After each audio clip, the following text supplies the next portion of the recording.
Wanna make a meal so I can change and act strange. Get a Andre 3000 wig with some bangs. I'll hang and bang your frame like the Predator do. Turn in your album.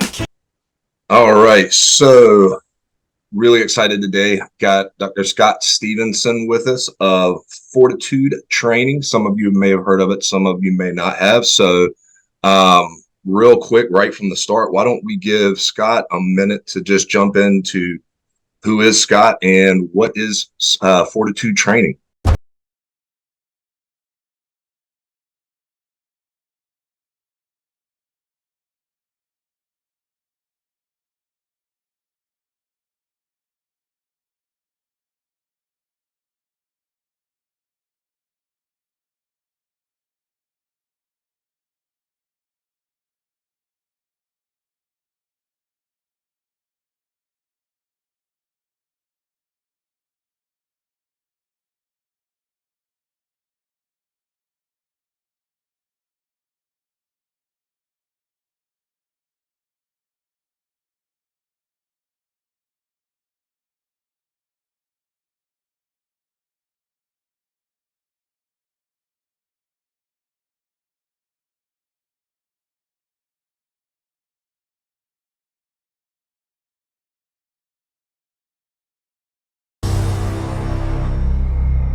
What is Scott? Who is Scott? Yeah, so I always try to come up with a unique way to answer this, but when it comes down to it, I'm just a guy who kind of, as long as I literally could remember, I wanted to lift weights. When I was a kid, I wasn't able to really start until I was like 11. When I was, we had gym classes was an option, but I've always just wanted, I was just sort of sometimes I wonder, like, was I a meathead in a previous life and I didn't get to like fill out whatever I was supposed to do with weight training or powerlifting or whatever? So now I've come back to do it. I don't know. So that's how it was. I got through college. I didn't want to follow up on the things I'd studied in college. And I wanted to become the world's best personal trainer. So I went to grad school to try to get a jump on, what the average trainer might have. And then I realized how much I love to teach. So ended up doing the doctoral route. I was a professor for a couple of years. Became an acupuncturist on the way too. Another way that I can just help people. It's a phenomenal integrated form of medicine, comprehensive form of medicine, of alternative medicine. So I owned a gym at one point in time, had an acupuncture practice for a while. And then from the very beginning, as we were talking about before the show, I was on the internet when it literally came into being after the big bang on like the news groups and the bodybuilding boards. And I was just a guy who was always in that mix from the very beginning. Because it's just my passion, I just loved it. So luckily I was able to take something I still have sort of infinite curiosity when it comes to learning new stuff, because there's always, the more I know, the more I realize, the less I know. Sure. So I've just been able just to sort of wander my way through and make enough money to, put food in my dog's bowls as I go along. And then now I'm quote unquote an influencer, so to speak. I guess that's one term, but mainly I consider myself a teacher. That's really where I'm going. I'm not trying to become an influencer. I've really very, very, very poor about advertising myself and making money with whatever my influencer status might be. My whole intention is just to help as many people as possible and put my ideas out there for those who might want to take them on. So meantime, of course, I stepped on stage a few times. I never really added them up. It's somewhere around 40 shows over the course of the years from the 90s up until just a few years ago. And so I got a lot of experience. That's the thing that I try to do, and that we'll talk about here, I think, on the podcast, is takes this scientific information, which coexists in the same universe as what the bros are doing in the trenches, and bridge that gap.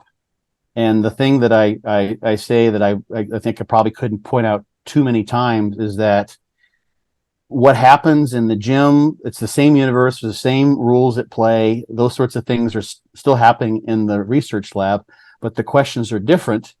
The interesting thing is that I can go, and there's a bro, and this is what Brad Schoenfeld's done a tremendous job at doing. If there's a bro anecdotal piece of information, like if you do this, this will happen. Fasted cardio is one that pops up. Well, there's research that's examined that. And even if there aren't studies that have directly examined that, if you dig enough and look enough and wander down the rabbit holes, I've always been able to find some sort of information that points towards the direction of things that I've noticed training myself or training my clients that I've heard people talking about. So those two, the ivory tower and the guy, getting down and dirty in the gym, those two things are happening on the same planet with the same species. The thing about our species that we're so individual, there's so much variability. That's one of the things that the scientists tend to miss out on, and the bros and the coaches know oh so well.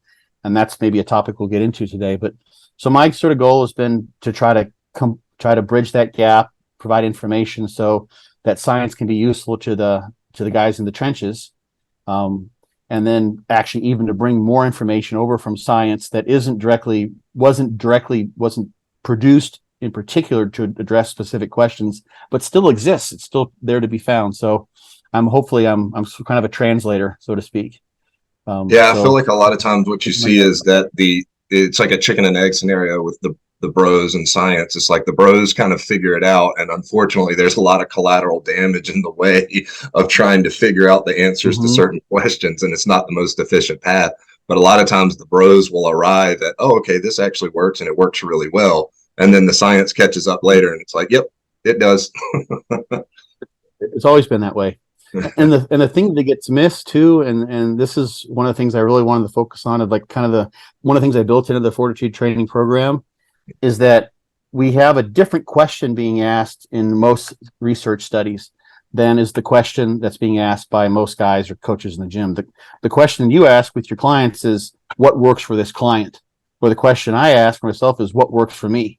But the question that's being asked in these research studies is, when we've taken this sample from a particular population of lifters, so it might be college-age males, might be postmenopausal women, what have you, can we say that we would expect to see this particular effect again if we put another individual under those same circumstances? And that doesn't mean that it can't work for X number of people who might be outliers on either side. That just means on average you wouldn't expect that per se, at least given the circumstances of that one particular study. And so we have what is really, in the grand scheme of things, a very, very soft science. And unfortunately, humans are not rats. So that, of course, points to the idea that we can't take rat research and directly apply it to humans. But also, rats are highly inbred in particular, so you'll minimize the variance among those rats. And I was having a consult with someone, and I came with an analogy I'm surprised I hadn't come up with before. But imagine, like, you want to look at like metabolism and how body weight and body fat is regulated amongst humans. So there's various theories and ideas out there that this is a kind of contentious area. But imagine you say, well, I want to see how is feeding behavior regulated amongst dogs? And instead of saying, okay, we're going to take German Shepherds and, that are all, AKC registered with clean bloodlines. No, we're going to take Chihuahuas and Great Danes and St. Bernards and poodles and everything in between. And we're going to and you have some dogs, like my dogs are very picky, one because she's old, one because she's just kind of that way. And you have some dogs, you put down 10 pounds of food and they're going to get through 10 pounds of food, no matter how sick they get. Well, humans are like that as well. If you really look across the spectrum, go out to a public place, and you'll see people who are literally handicapped in connection with their obesity, whether it's cause or effect. That's highly variable probably, but you see people who are 300 or 400 pounds who really can't get anywhere without a scooter. And then you see people who you might even suspect they have an eating disorder because they're so rail thin, but that's just how their metabolism runs. That's just how they regulate. And those are all, so you try to come up with a unified theory, even amongst, let's say, college-age males. Like, look at a college campus, you're going to have guys that, have lots of body fat, that may have had gyno when they're kids, related to how much body fat they had. And then you're going to have guys that are just natural athletes, right? Yeah. That are just friggin' studs. And, all they got to do is bench press. The next thing you know, they're benching 315 for sets of 8 after a year. It's like, what the hell's going on here? Well, let me double click on the body type you mentioned just a second ago. Like, let's say like the guy that gets maybe he's only like 25 or so, but he's maybe not genetically gifted to be like an athletic, god or whatever. But let's say he had, carried extra weight as a child and had like gynecomastia, like, pubertal gynecomastia. Now, do you Mm-hmm. think that is genetic, or do you think it was probably not the most ideal lifestyle practices and environments as a child that led to a kind of an epigenetic predisposition later in life, making it very hard for them to maintain a healthy body weight as an adult? Does that question make It's sense? going to be yeah, sure. It's going to be a combination of the both of those things to some degree. Okay. I mean, we know there are epigenetic changes that can manifest over the course of a lifetime, and that can explain, situation where you might have a twin and they undergo very, very different environmental situations, and that leads to a difference in their phenotype in some way, shape, or form. But we're not our genetics as a whole don't shift all that rapidly unless someone's intentionally doing breeding. You can do this sort of thing in animals. There's a famous study out of Russia where they took foxes and they bred them to be more like, they domesticated them basically to be more like dogs. And in doing that, there are a number of phenotypic features that changed, and it only took like 10 years because they have a relatively rapid breeding cycle. And if you went from these foxes that are in cages, there's an old black and white video you can find on YouTube, and these foxes were just rebred, and they went from like these just absolutely vicious animals, like, oh my God, when we come close to the cage, the thing's going to chew through the cage and try to kill you, to the sweetest little puppy, like they became like miniature golden retrievers. They're just the sweetest animals ever. So, but that doesn't typically happen. So if you look at, for instance, obesity, you're looking up the video right now. Yeah, I'm sitting there. I was like, oh, Yeah. those things are freaking cute. Yeah, I know, right? Yeah, it's really a lot of that happened in the brain too. There was a change in the levels of pro-opiomelanocortin, which produces is involved with the corticotropin release, opioid release in the brain, so soothing, that sort of thing, as well as melanocyte stimulating hormone. So it's a precursor. So those animals, the ones that were passive and sweet, they ended up all becoming black. They all became black, and that just happened along with it. And it was because they were kind of unintentionally breeding for the production of pro-opiomelanocortin in the brain, and it carried with it other behavioral features as well as that black coat color. So That's their ears pretty went cool. from up like this. The ears became floppy too along the way. So, but anyway, those sorts of shifts don't happen that rapidly in just a population where there's no sort of breeding efforts going on in humans. So what we see, my point is, you look at what's happening with obesity and this growing epidemic. You can't attribute that to changes in genetics, over the course of the last 40, 50 years. It's not like all of a sudden, like, the genetics have totally shifted. There's certainly epigenetics things going on. So you start off a child, and this actually gets transferred from mother to child, most likely. They've done studies. Some of the first studies that looked into epigenetic transmission were with rodent models, where they starved or they semi-starved the mothers while they were pregnant, and that created epigenetic changes in the babies, in the mice that would come out, the baby mice, such that they were more thrifty with calorie consumption.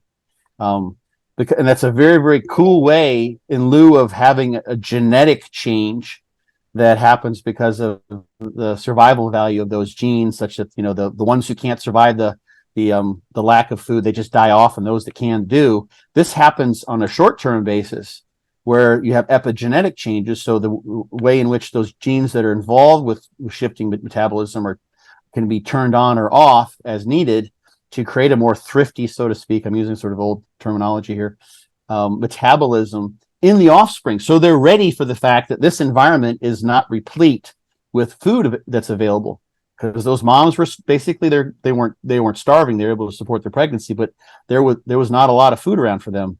So that can happen too, and the other way around.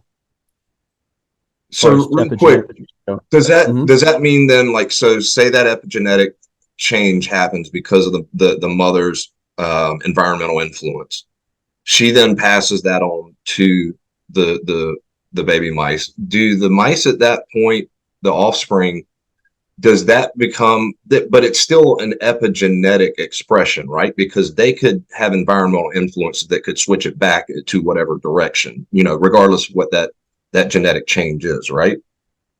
Yeah, I haven't seen that would be I haven't seen this is my area of expertise. There's just a few things I know. I haven't seen an experiment where they've tried to reverse those things. What you see in those mice in the semi-starved mothers is that they have change in body composition, a greater rate of body weight gain for a given amount of food given compared to a control mice in the same situation, but the mother had a normal. So whether you could reverse that or give them plenty of food such that then they became less likely to gain body fat. I don't know. I mean, that would make sense to some degree, but I think the thing that but seems like is mostly the case with humans in general is that our epigenetics, and this is just now I'm just like totally spitballing here. This is just a new thought that I'm having, but we tend to shift towards whatever's going to create the greatest survival possibilities, and that would be adding body fat in many cases. Not always, of course. In hot environments, body fat is not something that you want. You don't see in hot areas of the world in indigenous peoples that they carry a lot of body fat. Right. You see adaptations that are very much with some exceptions though. For instance, there's in the Arizona area, there's a tribe of Indians called the Tohono O'odham, and they just call them the Pima Indians. Pima County is actually where Tucson, Arizona is located. I lived there for quite a while. And they have horrible rates of diabetes and obesity. Like I think 9 out of 10 is clinically obese. And it's because in that desert environment, or this is the idea at least, in that desert environment, there wasn't always a lot of food to be had from hunting and gathering. So those individuals who were thrifty, again, who had the ability to hoard calories so it'd be available in times of need, had the greatest survivability. So that's their genetic heritage. And that was a situation where it made sense. You can look at Eskimos too. One of the ideas behind Eskimos is that they can be very, very healthy, but they have higher levels of body fat, and that makes sense in cold environments.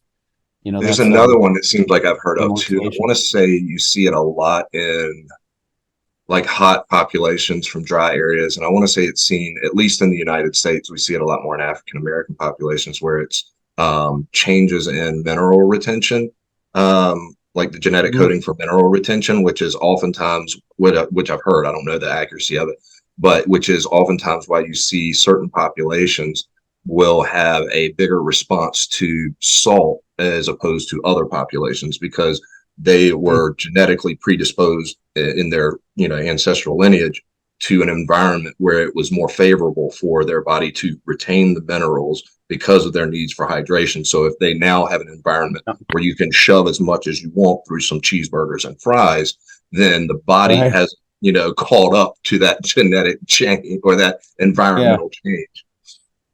So that's the high rates of hypertension, and there's salt sensitive blood pressure, salt sensitive hypertension in African Americans. That's the explanation for that. Yeah, all the things, these diseases of modern day living, are to a large extent the result of adaptive mechanisms that kept us alive in centuries past that don't serve us anymore when we've got all the salt, fat, sugar, everything else we can possibly eat. So we just get hypertensive and fat and diabetic and the whole shebang because we don't move enough. Yeah, that's really kind of what it comes down to. Well, I've got a standing desk, so I can shift around a little bit now. I've noticed that. Yeah, right on. Well, look, man, like I'm super excited we did because that stuff like really grabs me. But there was a couple targeted questions I wanted to kind of peel your brain back for because you've got a book on it. You detail a section in the book on it, and you've just got a ton of knowledge. And one thing I also wanted to say, which Scott doesn't even know I'm mentioning this.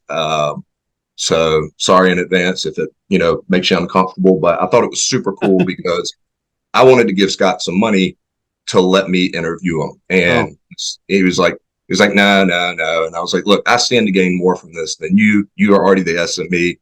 You've already got the credentials. Let me show you my appreciation. He was like, no, why don't you give it to this charity instead? So just wanted to point out what an excellent guy Scott is. And this episode, the funding that was going to go to Scott will instead be going to a couple of friends that he has. And the name of it is, can you remind me, is it Animal Refuge? Jackpot's Animal Refuge. Hi everyone, I am Nancy Lewis, IFBB Pro. Janine Lankowski, IFBB Pro. I am standing here on the property of Jackpot Animal Refuge, a non-profit organization specifically designed for elder geriatric animals who are at the end of their term. Ranging from dogs, cats, pigs, horses, and they're here cared for until they cross over the Rainbow Bridge. Jackpot's Animal Refuge, and that's down in Tampa, Florida, is that correct? It's in Tampa. Yeah. Okay. Very cool. So just wanted to give everybody an understanding behind the scenes of how much of a stand-up guy Scott is. Yeah. Sorry, Scott, if I put you on the spot. No, it's Janine Lankowski and Nancy Lewis's baby. Nancy Lewis is a old school, so to speak. I think she'd take that as a compliment. IFBB, female IFBB Pro. She was competing back in the days of Linda Murray. I think her highest was I think she got third at the Miss International, was maybe her highest. I first met her. I'm like, yeah, I know who Nancy Lewis is, and I met her in the gym, and she's a friend of Janine's, and Janine's an IFBB Pro, is still active. Okay, cool. So Jackpot's is it's an animal refuge where they take on senior animals, horses, pigs, dogs, cats, or whatever comes to them, and they take care of them in those final years of their life where they otherwise wouldn't have had. They would have been put down, somewhere. So they give them quality of life in those final sunset years, so to speak. So it's pretty cool refuge. I think they would adopt out, but a lot of people, those dogs don't get adopted typically, or those animals don't get taken up when they're in the last few years of life. So that's what Jackpot's is about. Jackpot was Nancy's horse. That's really awesome. We'll make sure to toss up a couple pictures and stuff in the video too, so that they can get a little facial recognition in there as well, and put the branding up for Jackpots. Cool. One thing I wanted to ask you about, and it hasn't been hitting the news, as much lately over the past few months, but I'm sure you can remember easily over maybe the past 3 to 5 years. There's been several instances that come up of most aesthetic competitors passing away, or just having really serious health ramifications. And a lot of times, we're seeing that right around when they're peaking for competitions and stuff like that. Obviously, bodybuilding is not a healthy sport, and they live lifestyle practices to encourage as much health as possible to keep themselves so that they're healthy enough to stay competitive. But just some of the demands of the sport are not ideal for somebody, especially for the time frame that occurs over decades. And then you take that all of those stresses on the body, and you pile those up, and then you say, okay, now we are going to peak your body for just a matter of a couple of days, and we are going to bring your body fat so low that your body is going to almost want to shut down on you. And then we're also going to manipulate water and minerals and several other items to really just give you this look that is unattainable to 99% of the population. And then for the individuals that can get to this point, that have the mental fortitude, that have the genetics, it's going to tear you down quite a bit. And we know there's some ways to do it with very minimal damage. And then we know there are ways, obviously based on the news, that cause a lot of issues. And my guess is, and please feel free to correct me, a lot of the issues is some of those people aren't living the healthiest lifestyles anyway to help try and mitigate some of the stresses of bodybuilding. But on top of that, they're using abusive amounts of, diuretic type drugs, stuff like that are not just the amounts, but the power of some of these diuretic drugs, how strong they are.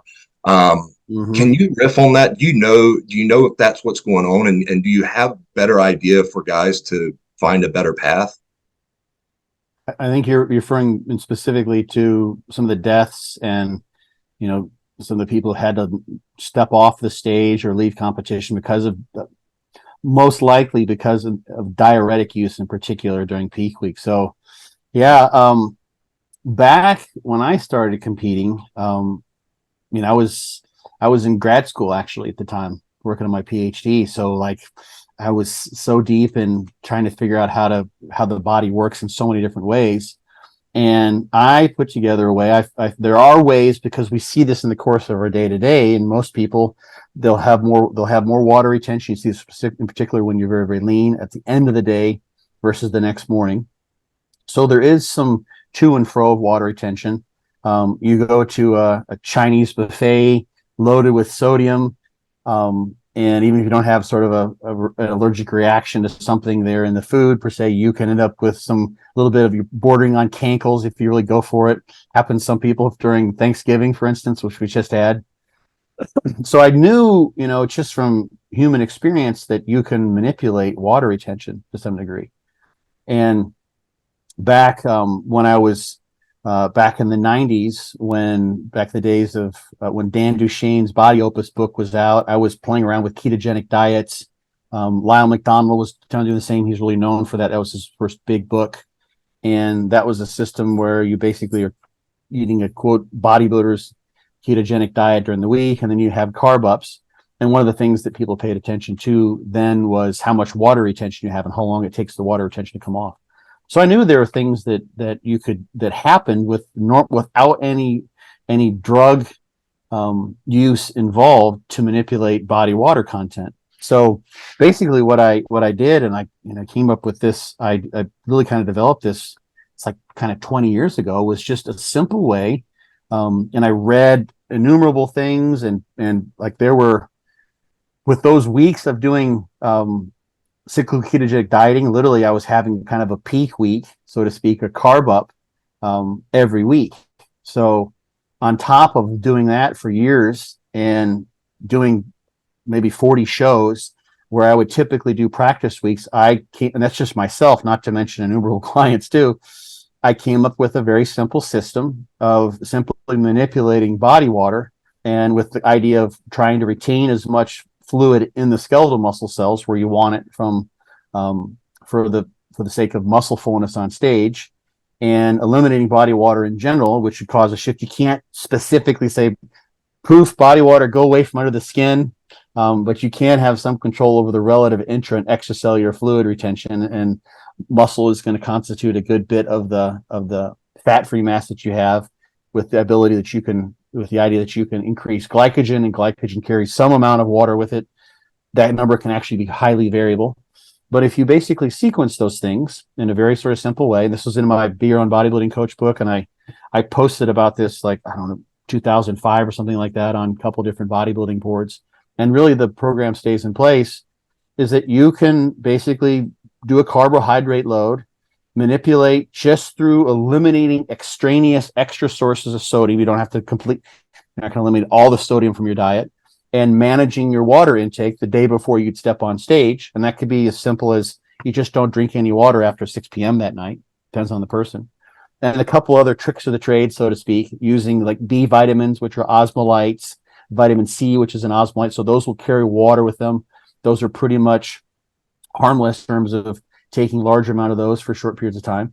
And then there's the trick that I finally unveiled in my book, the head down tilt trick. You may have heard about this one. I don't know if you do, but I took some information from NASA research to make use of the body's own mechanism to regulate blood pressure, in particular blood volume. Is that where you put the bed risers in?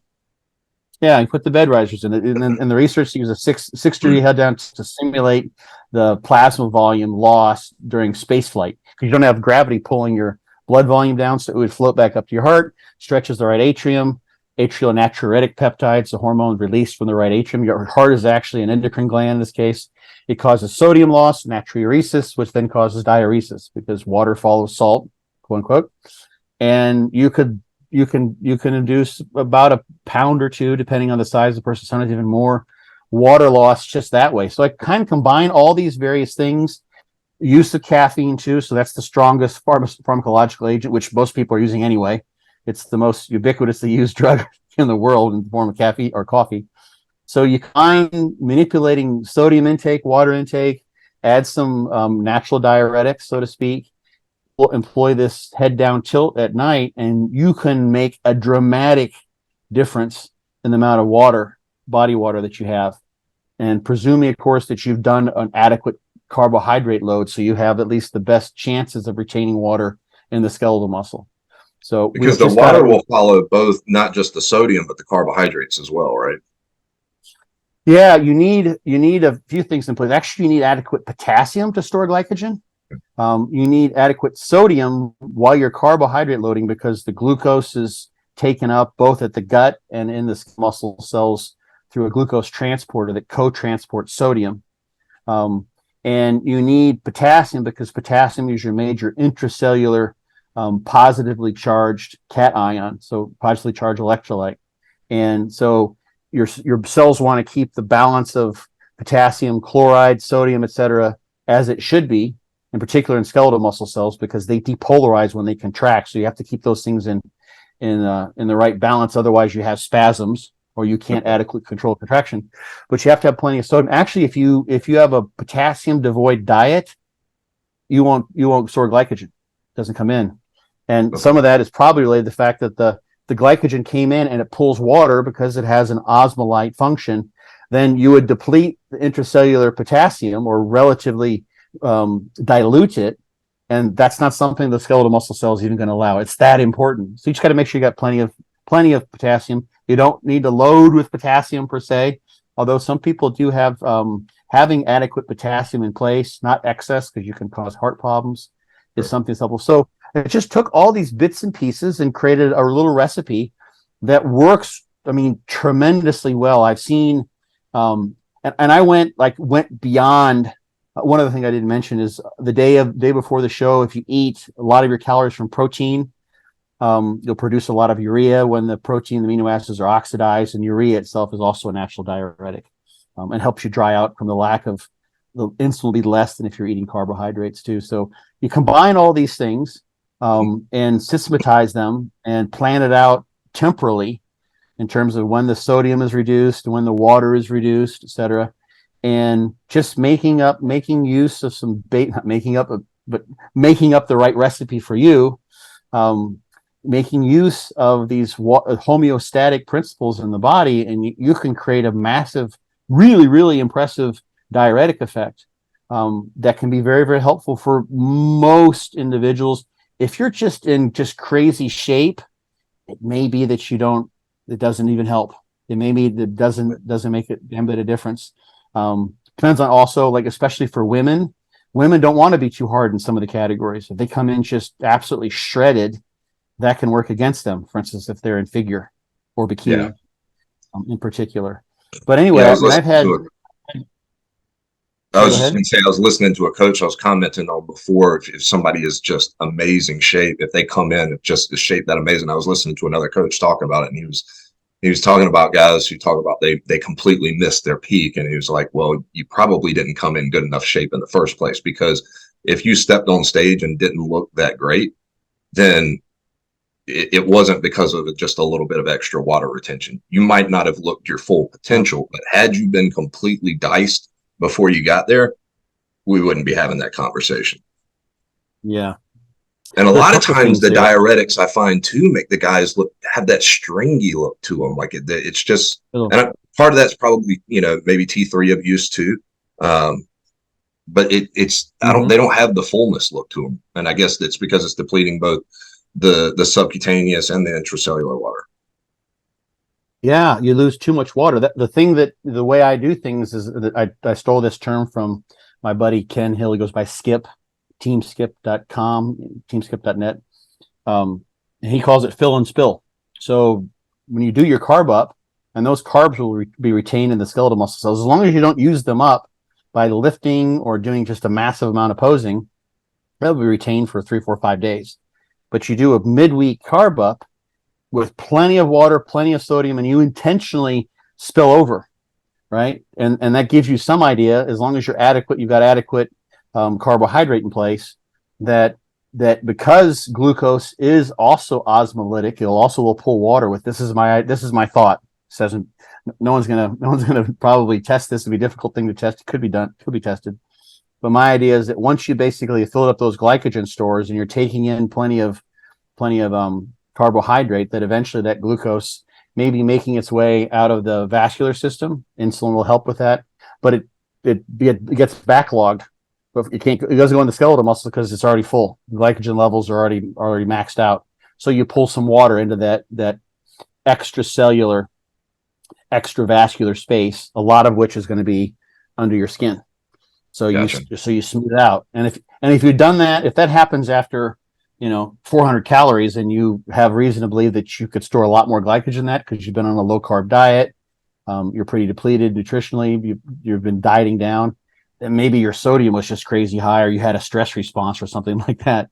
But if that happens and you go to 1,500 grams of carbs, and then you get to 1,700, 1,800, you start to spill over, it's like, and you finish at maybe 2,000, like, okay, I think I filled my glycogen pretty good.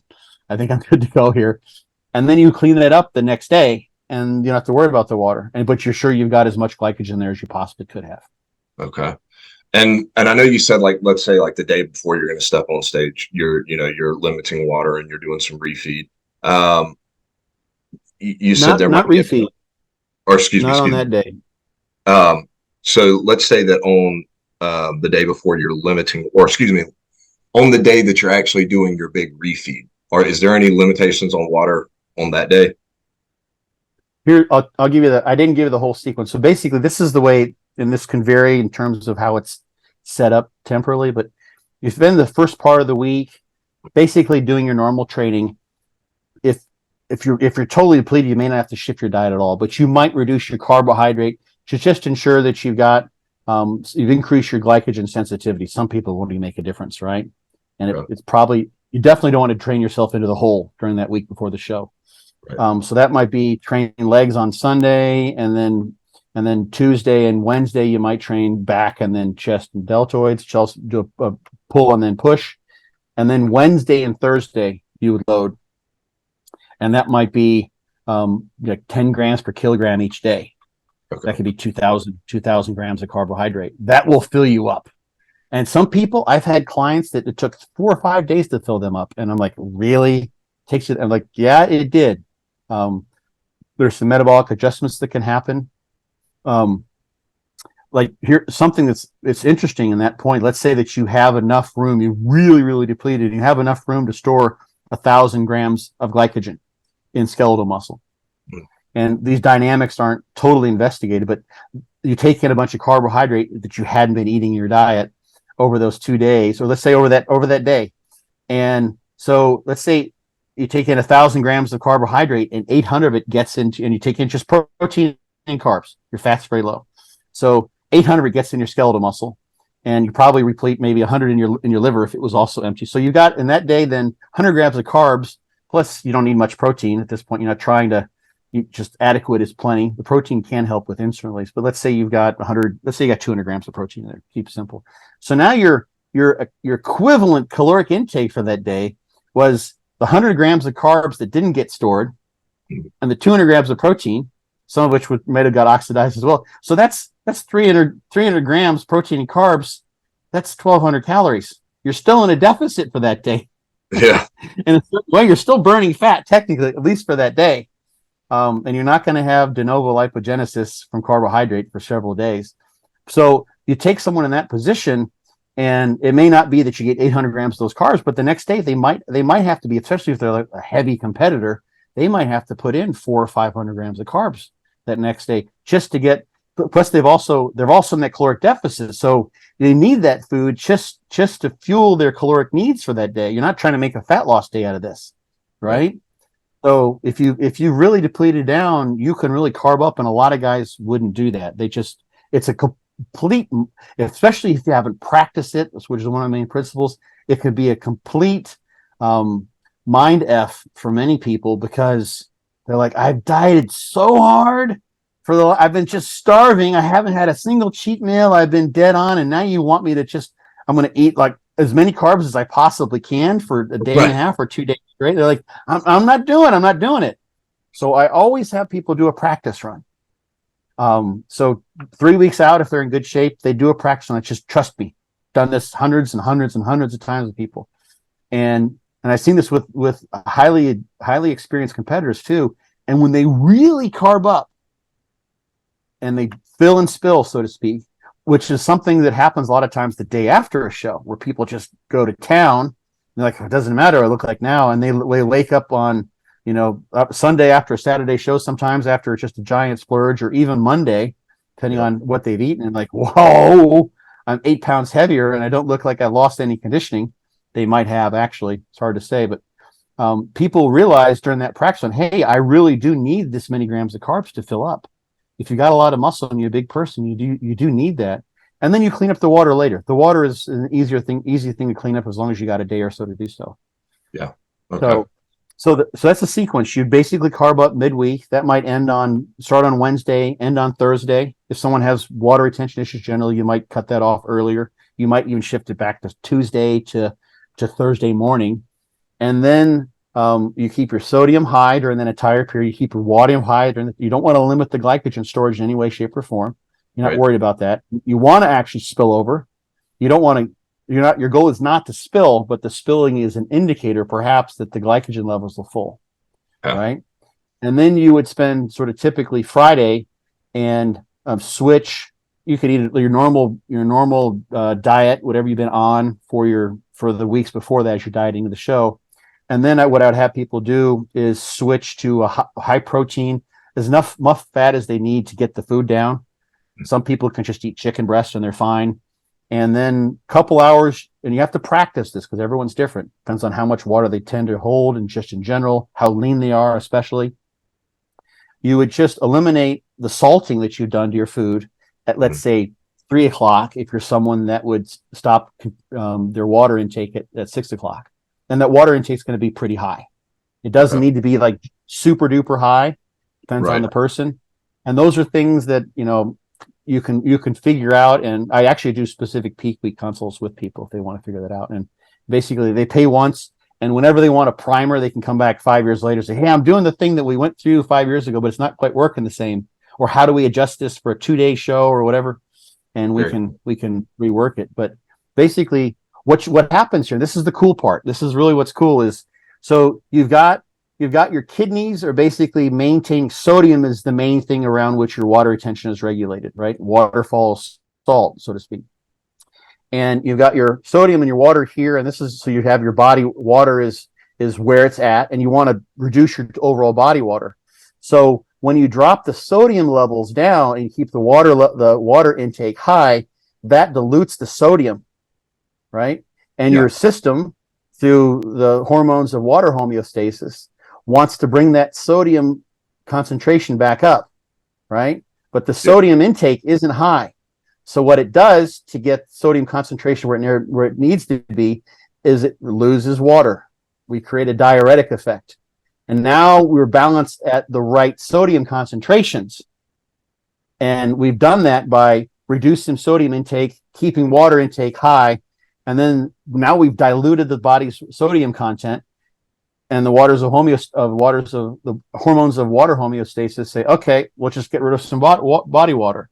And your body's own homeostatic mechanisms can create a pretty massive effect if you time that in a way that would never really happen. I mean, it would be a very, very strange circumstance. We're timing that in particular to create that dilution of sodium. And then we're adding in vitamin C and B vitamins, caffeine at higher levels. It's a natural diuretic, so to speak, natural. You could use guarana if you want a natural source. You could use various teas. You don't have to. You could use coffee too. Just want to be careful you don't use too much that you can't sleep that night. Right. And so those things also help with diuresis. And then you discontinue your water intake. You don't have to do it at 8 o'clock. You don't have to not drink for an entire day. It's fairly normal. And then if you sleep with your head down, then that also invokes that other hormone, the atrial natriuretic peptide. And then we have another internal homeostatic mechanism that we're strategically employing. So we're hacking the body's own endocrine system to drop more water. And then you have typically we'll have a situation where someone might, let's say they go into that carb up at 200 pounds. And I mean, I used to go from like 212 to 228, 230 during the 2 days of carving up. Right. And then I would come back down. And if I got my body weight on the day of the show back to that pre-carb up level, I was dry. If I got it below, I was really dry. Yeah. But what happened though, I'm not doing a bunch of posing, all those carbohydrates are still there. And to some degree, we don't know how much, to some degree, there's likely some water that's retained with those. So if it's just, let's say if it's just 1,000 grams of carbohydrate, and let's say that retains with it, the people say 3 grams of water, that number can be all over the place. It's going to be variable. But let's say that's one gram of carbs bring 3 grams of water. That's 4,000. It's not this much, but that's 4,000 grams. That's 4 kilos. That's 8.8 pounds. Wow, right? Yeah. That makes a difference. Even if it's just 1-to-1, that's 4 pounds. That makes a difference, especially if you're dried out. 4 pounds of stage weight is huge. Nice. But for some people, it doesn't always work out. And there's some things that we don't like. You can see high variabilities in that ratio of water stored with the carbohydrate. So I always have people take pictures throughout the week, and it may be that after they just drop their carbs for those 3 days before the carb up, they look really good. They're sharp. They like the way they look. And then, they did everything right. And the day of the morning show, they don't look as good. What I typically do then is say, okay, you woke up, you were a little softer, maybe you need to dry out more. Let's stick on the dry out protocol. So get back in bed. Don't drink any water. We're not going to go like 3 days without drinking water like that. But if you stop drinking at 6 the next day and you don't have any water till noon, that's not life threatening. Pay attention if you're cramping and that kind of stuff. Like obviously we want to be reasonable here, but people go all the time. I mean, people go out on drinking when they put down 20 beers, right? Starting at 6 o'clock, and they don't get anything until the next day at noon, and they're dehydrated as hell too. It happens all the time.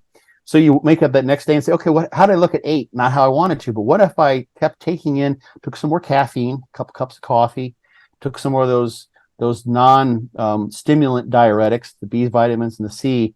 Oh my gosh, at noon I looked really good. And my body weight is still going down. I'm still urinating. It's like, 2 o'clock. I nailed it at 2. It's like, okay, good.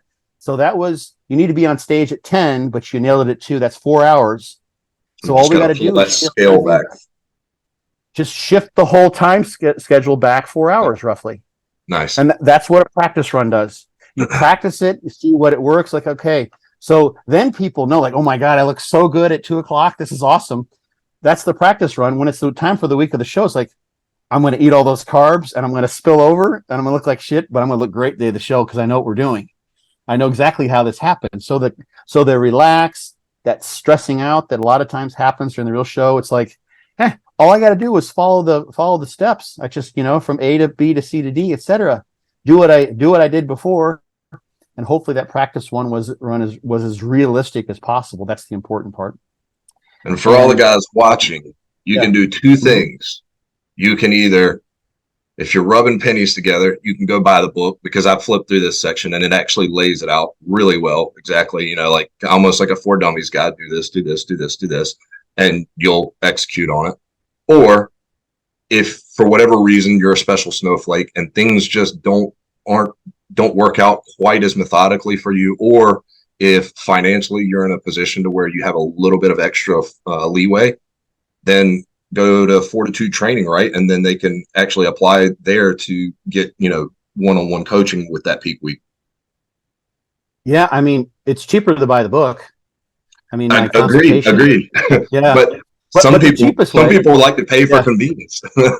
Yeah. The cheapest way, what I typically do, the cheapest way is to go download the paper. So I was a co-author on a paper, Escalante et al. I think it's 2021. Right. And we did, evidence-based approach to peak week, and the sort of the general framework that's presented there is basically what I've just mentioned. There's a figure there that I did. I think I did. I'm not sure if I did all the figures. I did most of the figures for that paper, and we did a figure with this just general. See, those are all just control points, really. Right. That's a sequencing that makes sense in terms of not hampering your carb up by limiting water during that period. And then once you got that done, check that box, then go to dealing with your water. And then there's some things that can happen the day of the show, depending on if you're too dry, you might have to add water, which is easy, right? Or you may have to keep dropping water at that point. Yeah. Oh yeah. You can get pretty thirsty. Trust me. But that paper is free. It's open access. So people can download that, and that will give you basically all the same pieces. It's laid out in a more sort of scientific, fancy schmancy way than it compared to my book, but it's the same idea. It's all there. Well, I would tell people, hey, read this first. If you want to have me help you out, read this first. Because then when you pay me, you know what's going on, and I'm not just telling you stuff that you could have had for free. and then it ingrains a little bit better too. You've read it, you've listened to it, you've applied it. Yep. I want to be respectful of your time, and I really appreciate the deep dive into, you know, how to more effectively, much safer, manage your peak week, especially as it relates to the water retention side of things. I think that kind of helps segue into another topic too, is, and I'm sure it might seem indirect at first, but one of the things I mentioned earlier is that people oftentimes just don't come in as good a shape as they should. And a lot of times that's the cause. And then they try and use things like diuretics to band-aid the whole situation. Whereas maybe if there was a little bit more discipline or a little bit deeper understanding or whatever the variable was, had that been taken care of first, they might not be in that position, which kind of segues into a question I had around that I wanted to ask you is, like, what are some of the challenges that you see oftentimes with clients and helping them, I guess maybe it's psychologically, maybe it's physical obstructions, whatever it might be. But I know you and I, talked briefly earlier in the context of social media came up. So I didn't know if you wanted to riff on that or if there was something else that might be appropriate for that piece. Yeah. Let me say first too about getting in shape and the need for a peak week. If you're really, really in shape, you may just do nothing. That's the one, like, do nothing. You're just fine. Especially classic physique. You don't, it may be totally fine. And there are coaches out there who they're very, very successful with just minimizing things. It may be you just stop drinking water. Like Lee Priest used to just stop drinking water at 6 o'clock or something like that. That's what he did. He drank whatever he wanted to, and he just stopped drinking water. On the other hand, I've had clients that I gave peak week protocols to just to keep them distracted, just so they'd have something to do. Right? Because otherwise, what am I going to do? I'm not training. I stopped training for like 3 or 4 days before I got to train. And there's other people who train right up to the show. And I wonder too, to some degree, I know there are some people who train the day of the show because they look really good during that period right after a workout. So there's lots of ways to sort of optimize these things. But sometimes the peak week is just to keep you from stressing out, because it's the week of the show and you're just totally stressed. So yeah, as far as this does fit, as far as social media goes, the thing that I have to keep in mind is that I am very, very lucky in that I was born when I was, so to speak. So I was in my 20s when the internet sort of came into being. And so I sort of, my prefrontal cortex, which is sort of where sort of your logical thinking takes place in large part, was pretty much fully formed. Some would argue it's never fully formed in my case, but I was pretty much good to go there by the time the internet sort of came into being. And so I started training. I trained in junior high, as I mentioned before, and then there was a basement gym back in my hometown of Quincy, Illinois. Like literally you walk down into the basement and, no sunshine, no nothing, just like a couple of fluorescent lights, bunch of animals in there. Just throwing as many plates on things as they possibly could. But what that did, I was able to sort of develop a real true estimation of where I fit in on the grand spectrum of things. I also, luckily enough, when I ended up in Tucson, I bumped into Dave Henry in the gym, who was my training partner for like 8 years and who I coached for the majority of his career until the last couple of years. So I got to go in and, although people might see me on the street back in my competitive days and I'm a week out for show, like, oh my God, like holy crap. Like how many years have you been, like people freak out, because it's, and then I go and I say, well, there's Dave. Okay. It totally reset my perspective on things. Sure. And I think what happens now is that because our cell phones, especially for young people, have been so integrated into their social lives, so much happens through text messaging, happens through social media, Facebook, Instagram, Snapchat, whatever else, all the new platforms that come out. And the trend seems to be, from what I've seen, I'm not on all those platforms, I don't know the names of some of them, is the new platform comes out and it's even has a shorter, quicker type of characteristic to it, where you only can put like 3-second videos up. Used to be Instagram, 30 seconds. It's like even less to sort of to increase your attention deficit if you have one. It's just to feed into that. But what you see on those platforms, what you see on social media, is not very, very close. In many, many, many cases, the vast majority, I would say, especially in the fitness bodybuilding world, of what the reality is in terms of the level of physique that can be obtained through normal drug-free lifting, especially. Depends on who you follow, who you subscribe to. But bodybuilders, especially the hardcore, we're drawn towards the freaks, and we're always drawn to the most impressive physiques. There might be, there might be a guy who has good physique, but not phenomenal, who has more information to provide to the average Instagram member. Yeah. You can call them members, I guess. Yeah. Instagram prisoner. I consider myself a prisoner on Instagram. And he has 10,000 followers. His information is amazing, right? But he doesn't look like Chris Bumstead. And Chris Bumstead actually I'm so glad from the interviews I've seen with him, he's a phenomenal individual. He's a good ambassador for the sport. He's a really good ambassador. Yeah. But those individuals with the best physiques are the ones that garner the most attention. And what that does, sort of unconsciously, is it creates this false perception of what's attainable, what's average, what's normal.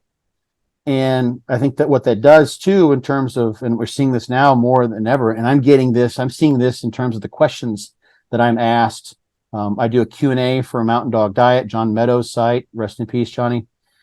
And I get questions continuously on Instagram, and they're almost always about drugs.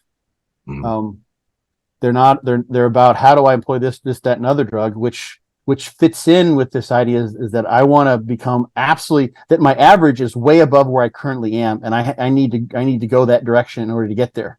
And these are mostly individuals that don't have the sense or are trying to compete. They're not someone who's put 10 years in on heavy training. They're like, now I'm going to take the leap. They're starting off and they're doing that. So social media warps our perception of what's normal and what's average. And it changes then our perception, because we're social beings and we're somewhat hierarchical, of the risks we're willing to take and what is even considered normal now. So like trenbolone is just considered a normal drug to take, right? Like there's the trend. I don't even want to say who they are. There's trenbolone has just become such a ubiquitous drug now. And you can see videos of 18-year-olds using that drug. And instead of, and then they find out the mental health issues that it comes with it. Right. And so this is I think this is a result of social media. Yeah. The one thing related to, we haven't really talked about Fortitude Training. There's one thing that sort of I found interesting. I put a post up and it felt kind of flat. It was just the other day. Maybe it's the way I presented it. I might try it again, maybe with a video format or something like that. But we see in social media, in the science realm, we see questions that are asked, and this is related to the Fortitude Training program.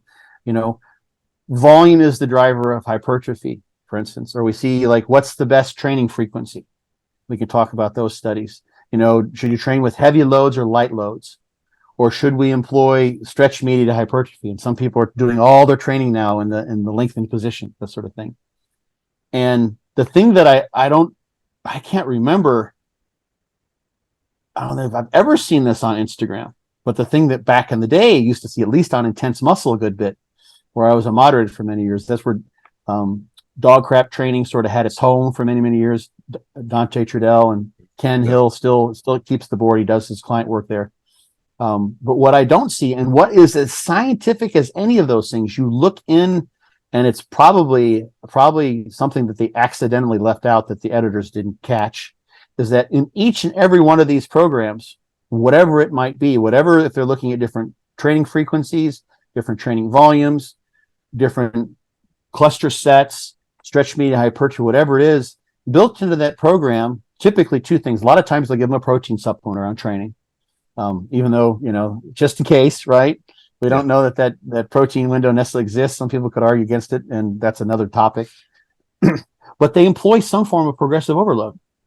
It's part of all those programs. That's just how it happens. Like, they adjust the load as they go along. They test them every 2 weeks. There's a million and one ways that it's done. I think it's unfortunate. This is another sidetrack that we don't have a standard way of employing a resistance training stimulus in our research. Imagine, I used this analogy maybe a month or two ago on another podcast, is imagine if we want to study the effects of different dosing regimens or different combinations of different non-steroidal anti-inflammatories on headaches, right? And we don't have like a standard pill size, right? So we use 88 milligrams one time, and we use 123, and it's all over the place. We almost every exercise science study, unless it's within the lab where they're using a regime they previously published to be shown to be effective, they got their own setup. There's some basic things that get employed, but they come up with their own strategy, and it's not because they're trying to test that variable in the training program. They just have their own training program. Yeah. So we're comparing apples to oranges to some degree, even when we're looking at stretch mediated hypertrophy, because they have different sets and reps and et cetera, different, whether you're going to failure or not going to failure. But back to this topic, this idea of progressive overload. Beat the logbook is how they used to say it in DC training. That's the thing that's of anything that's employed almost universally is progressive. And I don't see Instagram posts showing someone flipping through their logbook, look at all this logging I've been doing, or there was a post, and then I'll shut up. I would say one last thing. It was just really cool post. I'll never forget. It was from a guy that Dante had trained, and he had made tremendous, like the before and after, which is awesome. And Dante just put one exercise out that he did like every 3 weeks over the last 2 years. And he showed how he just micro dosed the load, just the way Jordan Peters does. And it was like this gigantic post, right? Right.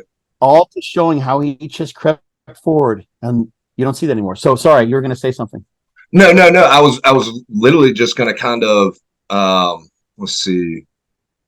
It's not going to let me do it. I was going to do a quick screen share, but one of the things that I have found with a lot of my clients is simply providing data. And that's all they need. And that goes back to beating the logbook. Is a lot of them, they don't track things, whether maybe they track cows, but they don't track training. Maybe they track training, but they don't track cows. Maybe they don't track sleep. It's just getting the data for them. And the logbook is one of those data sources. So now with every client, it's not that I don't trust them, but I want to make sure they understand the value of data. So I don't even allow them to keep their own logbook. You can if they want, but it's always put into a shared Google sheet. And within that, okay, right. Everything is shared, and then it has a volume tracker in there. So it shows what they're doing for each lift week over week, what that day looks like, total poundage accomplished for that day, total poundage accomplished for that week. So we see progressive overload in the form of total poundage lifted for the week. But then we also look at week over week progress. How many reps did you do this exercise for? Okay. Maybe we need to move up. Maybe you're too beat up. Maybe we move back a little bit. And then we also have graphs that it runs off of. And we can sit there, and if we don't want to nerd out on all the numbers, we can look at the visual and say, oh, okay, we're getting looks like a stock market trend line here. And then we drop off. Okay, looks like we probably overreached a little bit. Now we'll pull back and we'll push back forward. But I give them all these tools, these data sources to feed into to say, okay, now I know this is why we do this, because my progression through using this data model is exponentially better than it was before. And not only that, but it's also helping me to become more predictive because I can start to notice trends on certain things. So Really kind of a little bit of a segue, but really just to kind of put a feather in the hat on what you were saying about the whole progressive overload concept. Yeah, I love that you're doing that with your client. The thing that's and connect this back again to social media. I think that's interesting is what you do see with certain athletes who are like Jordan Peters being a good example. I saw a squat video. James Hollingshead was squatting like 8 plates or something ridiculous like that, right? Is you have these, these crazy strong bodybuilders. It's not all of them, but you have like this basically undeniable fact that there is some relationship between muscle strength and muscle size, right? And although you can have people that don't look as strong as they are, there's absolutely no doubt about that. But if you train, and this is just sort of my experience showing, there's unfortunately not as much data on this as could actually be published. But if you train yourself into becoming the strongest version of you, and you support that training with enough protein, enough calories, you're not training just particularly for powerlifting, but you're training in bodybuilding rep ranges, so at least 6 reps or so, and up to 30 even or higher.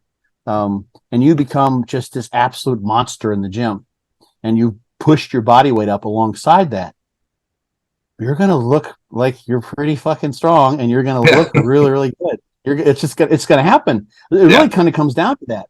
So if you said like, I got 2 years, I got 3 years, and I want to become the biggest version of myself that I possibly can. It's like, okay, well, right now I'm squatting 2 1/4 for 10 reps. I got to get up to 405 for 10 reps. Yep. That's all it is to it. I'm going to go in there, and I'm going to do other things, of course, but I'm going to include basic movements that hit the muscles in the way I want them to, that I have a good mind muscle connection with, that I've chosen for myself. And I'm going to become incredibly, ridiculously strong. And I'm not going to worry about, this is the interesting thing. Like, if you look at one side of the spectrum, typically you don't see powerlifters are doing tremendous amounts of volume. Powerlifters sometimes are have sometimes great physique, sometimes they don't. But if we combine this idea that strength and muscle is somehow connected, and we consider that there are people who can train with a tremendous amount of volumes and they can grow. Ronnie Coleman's great, right? One of the best ever, and he trained in a way that no one else could match. Back when Ronnie first became Mr. Olympia, for the couple of years after that, everyone's trying to train like Ronnie, and nobody could. They couldn't recover from it. Right. They literally couldn't do it. So you have those individuals, but that's not most of us. So we're left sort of with this option of like, if I just make myself as strong as I humanly can be in bodybuilding rep ranges, doing as bodybuilders, I'm going to get there. I don't have to do all this fancy stuff. Yeah. Alongside it, it's certainly going to help if I can do things that accrue more muscle mass, and then I can then employ that, and there's a back and forth, so to speak. There, it makes sense. But if someone in the matter of 3 years gets to where doubles the loads that he's squatting, incline bench pressing on, doing rack deads with for the same number of reps, and he got there somehow, it's going to show. As long as he's eating along the way to support the muscle growth, it doesn't. All this other stuff really doesn't matter. In large part, really, if they got there. And I think most people could do that if they just put their minds to it and their life depended upon it. So not that that's necessarily the best thing for everyone to do. Some people, like, that wouldn't be a very, very fun way to train. That would be like being locked in it'd be like the scene from Conan where he's just pushing the wheel, at the beginning, like that's how I got so big. That wouldn't be a very enjoyable way to go about it. But just keeping that idea in mind, I think, is the thing that we miss oftentimes. So I'm so happy to hear you do it with your clients, and that you're paying attention to how the loads are progressing, because it's basically, you can't help but get really, really big if you get really, really impressive in the gym. That's just going to happen alongside with it. There's no way around it, really. So, well, some of what you're saying, though, I will say, Scott, isn't fun and flashy, and that's because you're an educator. And the problem is that the guy he's 160 pounds with his abs out, who says intermittent fast and then do upside down one arm push-ups, he's the one that's going to get the 40 million views. Yeah. Right. But, it's a natural human instinct to find the easiest way to get from point A to point B. Yeah. that made sense in the course of human evolution. It's like, the berries are, a mile and a half down from the village. Like, so you go down there, you get a basket, right? You put them in there and you take them back. You don't like go down there multiple times because you need the activity, or you don't take the long way up, Gotta get my 10,000 whatever. steps in. I gotta get my steps in, or all this kind of stuff, right? So on the one sense, what we're doing with bodybuilding is we're hacking our biology, right? Hypertrophy is not it's not necessarily the adaptation that makes the most sense to most exercise stimuli, right? There's all sorts of ways our nervous system can adjust the way in which we execute those movements. So we have neurological gains that rapidly outpace increases in muscle mass. We can have shifts in muscle endurance capacity by increasing mitochondrial content, by shifting myosin isoforms, by increasing vascular capillary density to the muscle. So those things can happen really, really rapidly. The stress-mediated hypertrophy thing, likely, in at least in the short term, has a good deal to do with a change in fascicle angulation that happens by exposing the muscle to this lengthened position. So the architecture of the muscle, and this is really rapid. This is really cool the way that it happens so rapidly, but it can happen in a matter of a few weeks. Is you have this change in fascicle angulation that allows the muscle to be better able to produce force in that lengthened position. So it's a rapid adaptation in overall muscle architecture to prevent injury, or to be able to produce more force in that lengthened position. So when you come back and you measure the muscle in a standardized length, it's got a greater volume, it's got a greater cross-sectional area for sure, or greater thickness, just because you change the angle of the fascicles. So there's all sorts of things. Sorry, go ahead. That's part of what Dante Trudel was doing at the end of the DC training with the really extended stretch work, right? Or is that a little bit different concept? No, that's the thing. I'm glad you brought that up. As one thing I wanted to mention. So, this idea of stretch-mediated hypertrophy, Dante, he took a couple different ideas. John Perillo has been doing stretching, like interset, between set stretching with contractions for 30 or 40 years. He's up in Ohio. People don't know who John is, in large part, unfortunately, but he's been around for forever. He's been doing that with people. And then Dante, people sort of misconstrue this idea, but we have our most powerful, most hypertrophy or muscle mass increasing, producing animal model of muscle growth is the weighted stretch models with whales, where they hang a weight off the quail's wing, and then they look at the growth of the anterior latissimus dorsi muscle. So it's called a stretch overload model. Produces massive muscle growth really, really rapidly. We could talk more about that. So the thing that's so interesting is Dante's been talking about doing, he calls them stream stretches. They're loaded stretches. It's an isometric contraction. So you've got contraction in the lengthened position. And here's the thing, and I have these too as part of Fortitude training. I've got 3 different stretch types, just to sort of match it with what makes sense. It varies depending on the muscle as to whether it's easy to do a loaded stretch or actually holding a weight. It's very difficult to do, for instance, for a quad, right? It can be kind of dangerous. Right. So I can talk about the stretch types. My stretch types are an extreme stretch where you're holding a weight, or an occlusion stretch where you're in a stretch position and you're contracting against like an immovable object. And then there's just a flexibility stretch, which is basically something just to maintain flexibility and just feels nice. That's when the stretch is beyond what you feel. You're auto-regulating. You feel like, I don't think I need any more. I've already done enough today. So that's the one way. It's a regulatory point.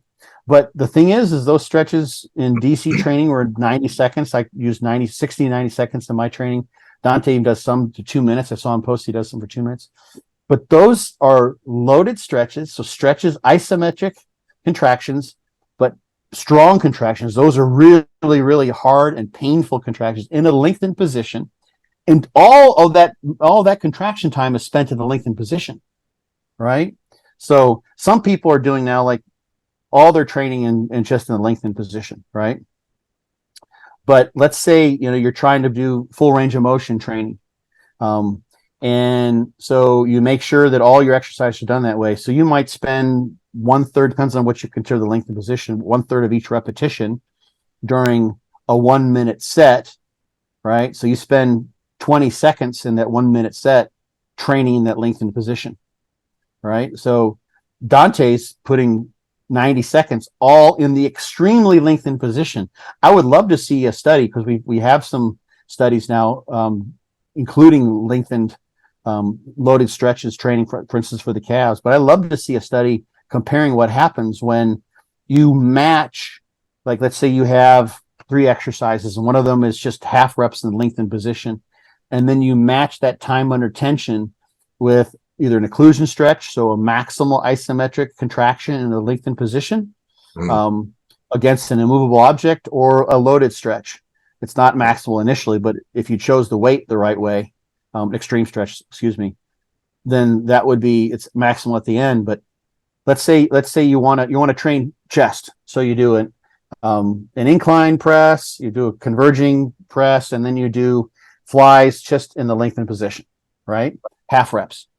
Okay. And that's your training. So you do 3 sets twice a week of each exercise. So you've got then 3 sets, each lasting 45 seconds apiece.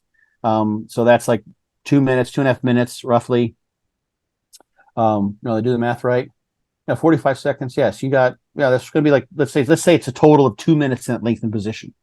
And then your control group then does just overload, just an occlusion stretch. So they get into a stretch position, and maybe they put them in a pec deck, and they just load the pec deck so high that they can't possibly move the thing. And you have them do a maximal all-out effort stretch. Wow. In that lengthened position for 2 minutes. And those are brutal. Those are hard. They're very, very hard. And compare which works better. Because if it's being in that lengthened position, which then triggers that change in architecture and the fascicle sizes, or being that lengthened position has some special nuance in terms of turning on muscle hypertrophy, which could make sense to me that it would. That's a very biomechanical, that basically tells me you've lost. If you're in this lengthened position and you're having to exert maximal force, then from the perspective of having been in some sort of a struggle or whatever it might be, you're in a very disadvantaged position. You're not winning that battle against that load, against that person, against whatever it is that you're struggling against in the physical world, because you're definitely, you've been run over basically, right, to be in that position. So that makes sense that might indicate that somehow there might be some mechanisms that evolved to turn on muscle growth more almost strongly. Like a hyper adaptive response at that point. Yeah, exactly. That's a nice word for it. I like that. So anyway, it'd be interesting to see, because my point here is that this stretch mediated hypertrophy idea is something that Dante's had around for over 20 years with TC training. More like 25, 30 years. And it's part of his program, right? And it's been part of mine. And actually in pump sets, which I included in Fortitude Training, the pump sets can be executed in a variety of ways. And I left that open intentionally to take advantage of kind of 2 things. Now we call it neuromechanical matching. So there'll be some exercises where you feel like this is just going on feel, and there is enough research to suggest that we can create a mind-muscle connection. EMG data suggests that if you tell someone to, for instance, use their pecs more than their triceps during a pressing movement, they can do that. Most people can, and they do it better with lighter loads. They do it better the more experienced they are. So you can tell when you're doing an exercise when you're getting a good contraction in the target muscle. So during pump sets, if you want to do partials during the portion of the range of motion where you feel it best in your chest or best in your quads or whatever it is you're trying to hit, and you do that. Or if you haven't been training in a stretch position very much because of your exercise selection, and you want to do a pump set, let's say with sissy squats, where you're in this really, really stretched quad stretch position at the bottom, and you want to do partials there you go. And the stretch mediated hypertrophy is something you can easily apply. So those pump sets take advantage of both of those things, and those have been in my program. I'm happy to. That's why I put them in there, is so that you could add that aspect of those sets in the execution to round out the rest of your program in terms of hitting muscles at different angles, in terms of neuromechanical activation, neuromechanical matching, and then in terms, of course, of training in a stretch position, which John Meadows knew about, which Dante knew about, which I knew about. and you can do that with lighter loads that you use for pump training. So that idea of stretch medium hypertrophy has been around for 25 years plus in DC training, and now it's getting up close to a decade with Fortitude training. But it's a new wheel that we want to reinvent. It's already in there. We just got a new fancy chicken and egg, bros in science. Yeah. Yep. Give me 2 seconds. My battery's about out. Sure. Okay.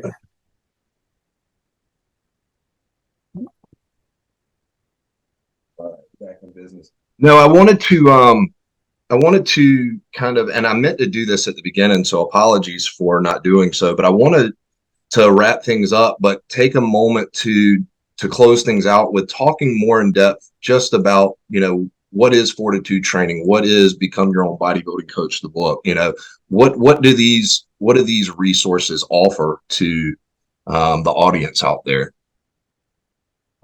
Fortitude Training, I'm trying to remember exactly how old it is, but basically what I did was I took the basic ingredients in a resistance training program that I thought are important to have for pretty much anyone. And I did sort of kind of try to capture what I thought was probably the larger percentage of those people who can't just go in the gym and do whatever and grow from it. So those who don't have the best genetics, what we find amongst the best pros is that most of them train in the pro/bro split. They're training like once a week, once every 5 days. And a lot of guys do better with higher frequency programs. And that's, I learned that through DC training in particular. And other guys can't. Dave Henry did pretty well with DC training as well, which is a higher frequency regime. So I sort of took a higher frequency approach, and then I basically added just the basic ingredient. I took the basic ingredients and created some recipes. So one was auto regulation. That I think is super important. That's one of the things that gets missed by so many programs is people you do X, Y, and Z, you execute all this. And even if you're digging yourself into a huge hole, you just keep on going. I've actually seen that in some research where they make mid-program measurements of muscle growth, and you see some individuals who will be making progress for the first 4 or 6 weeks, and then they regress because they keep on trying to do more. They should have taken a deload, or they should have adjusted their volume, so they could adapt for the first period, but then no longer. So I included all your regulation in terms of very simple periodization programming with a period of a progressive blast. I call it an intensive cruise. So I took blast and cruise from Dante. I stole those terms, gave him credit. There's also auto regulation built into how for instance, those pump sets are applied, and also in choosing the volume that you train with. That's one thing that's it's all over the place in terms of how much volume people can recover from.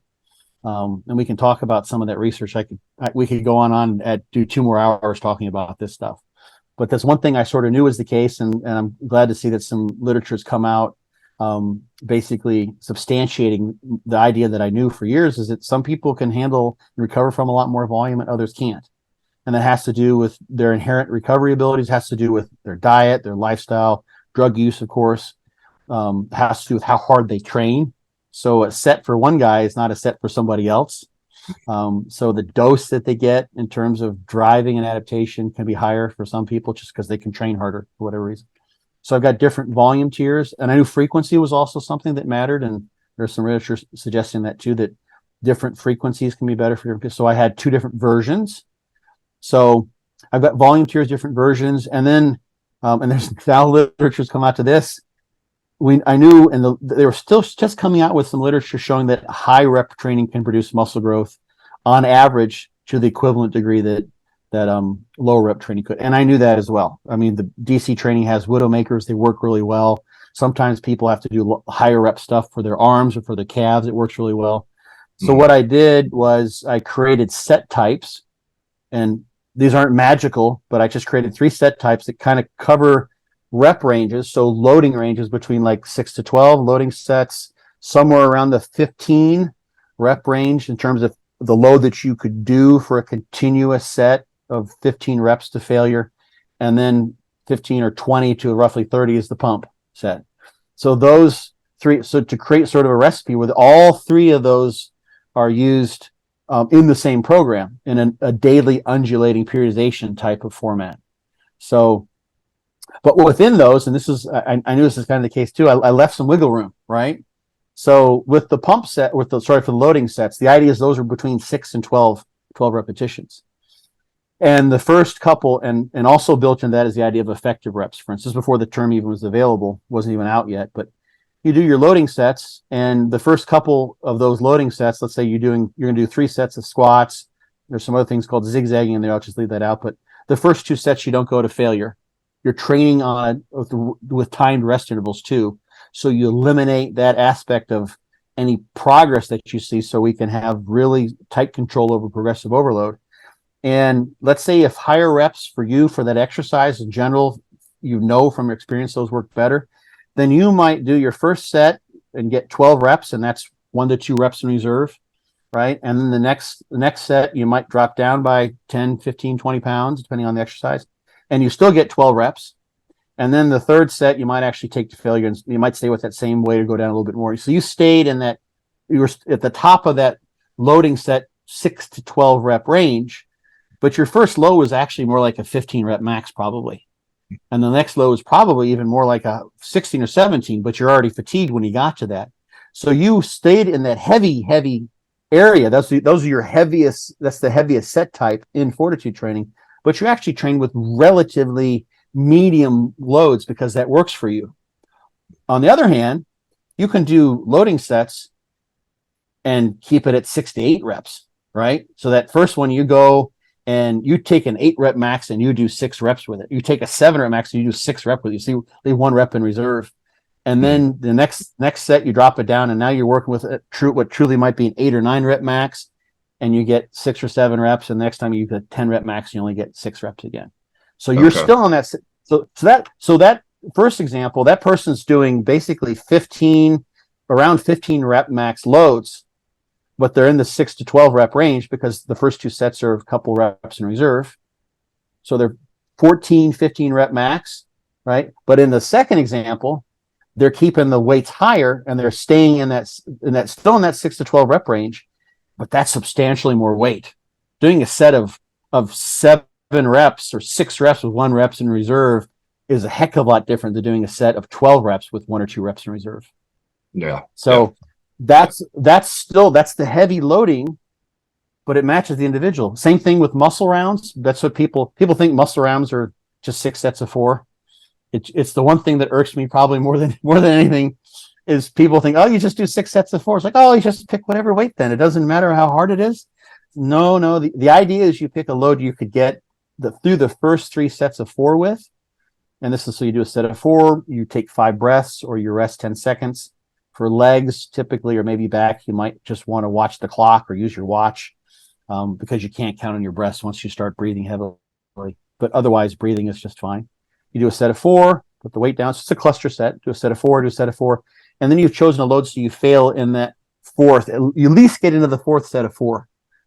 That's your 1 failure point. And then you drop the load down so you can continue and end up with 6 sets. So you might go 4, 4, 4, 2, and then 4 and 4. 1 failure point. Got it. And then you can progress. So the next time, I want to get 4, 4, 4, and then 3, or maybe 4.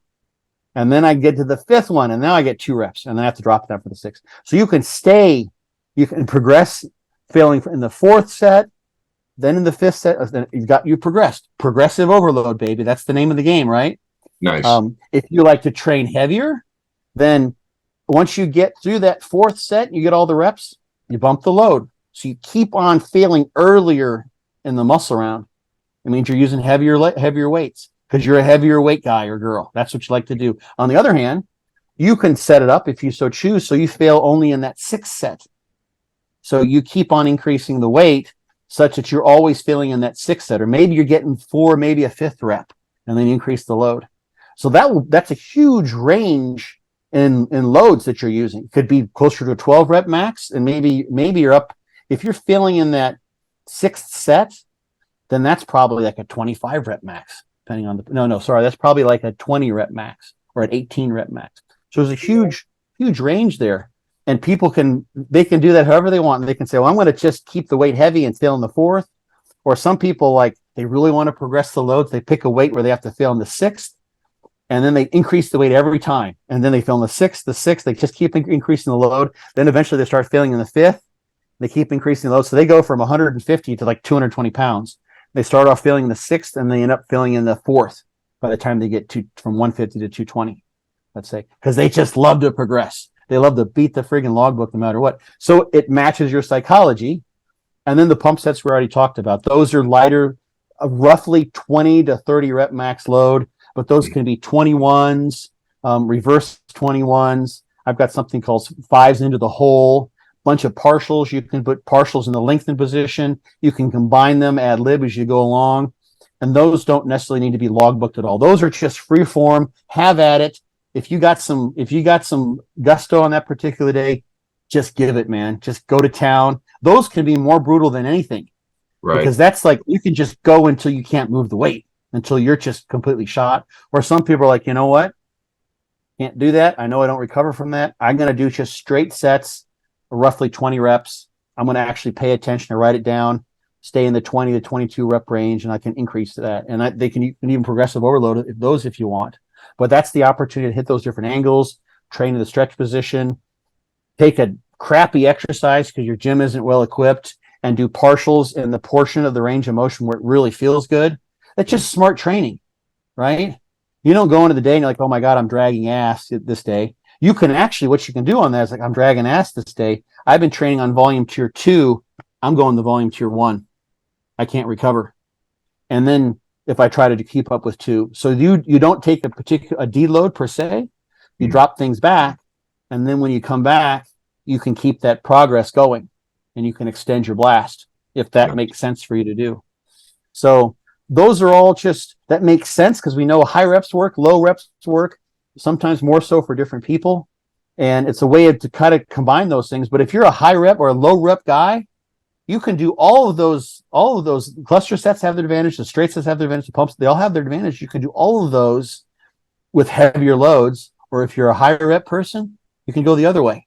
But you still got some variety. And that's the thing I think people like the most is this shit's fun. People love it because every day you're going in there. It's not like doesn't get this stale. is the thing that would get people with DC training be like, they're just shitting bricks. I got to do a Widowmaker again tomorrow, you know? And like, I don't want to do this, right? I got to try to beat that load. And it just about killed me last time. And that for some people that drives them, other people are like, I don't want to do this. So this is nice. You rotate your exercises in a DC training style for the loading sets. The muscle rounds are chosen on the fly. You can stick on the same exercise, like I mentioned, and just keep on pounding on it. Or you can say, I'm going to do something else each time. And you go back and, okay, last time I did this 5 weeks ago, I got this. I'm going to see if I can beat that. And you may hit an exercise once every 4 weeks, but you're always trying to beat your previous performance. So you do keep track of those. But pump sets can be, that just, caution to the wind, go crazy, have fun. Employ the stretch mediated hypertrophy thing if you want to. So that having flexibility, but also having a system within which you've got things, it constrains you to do things that work. And in particular, this is the thing, all of those set types have prescribed execution. So 1 to 2 reps in reserve, right? I didn't call it that because the terms weren't available, but 1 to 2 reps left in the tank. Whatever left in the tank means to you is whatever is left in the tank.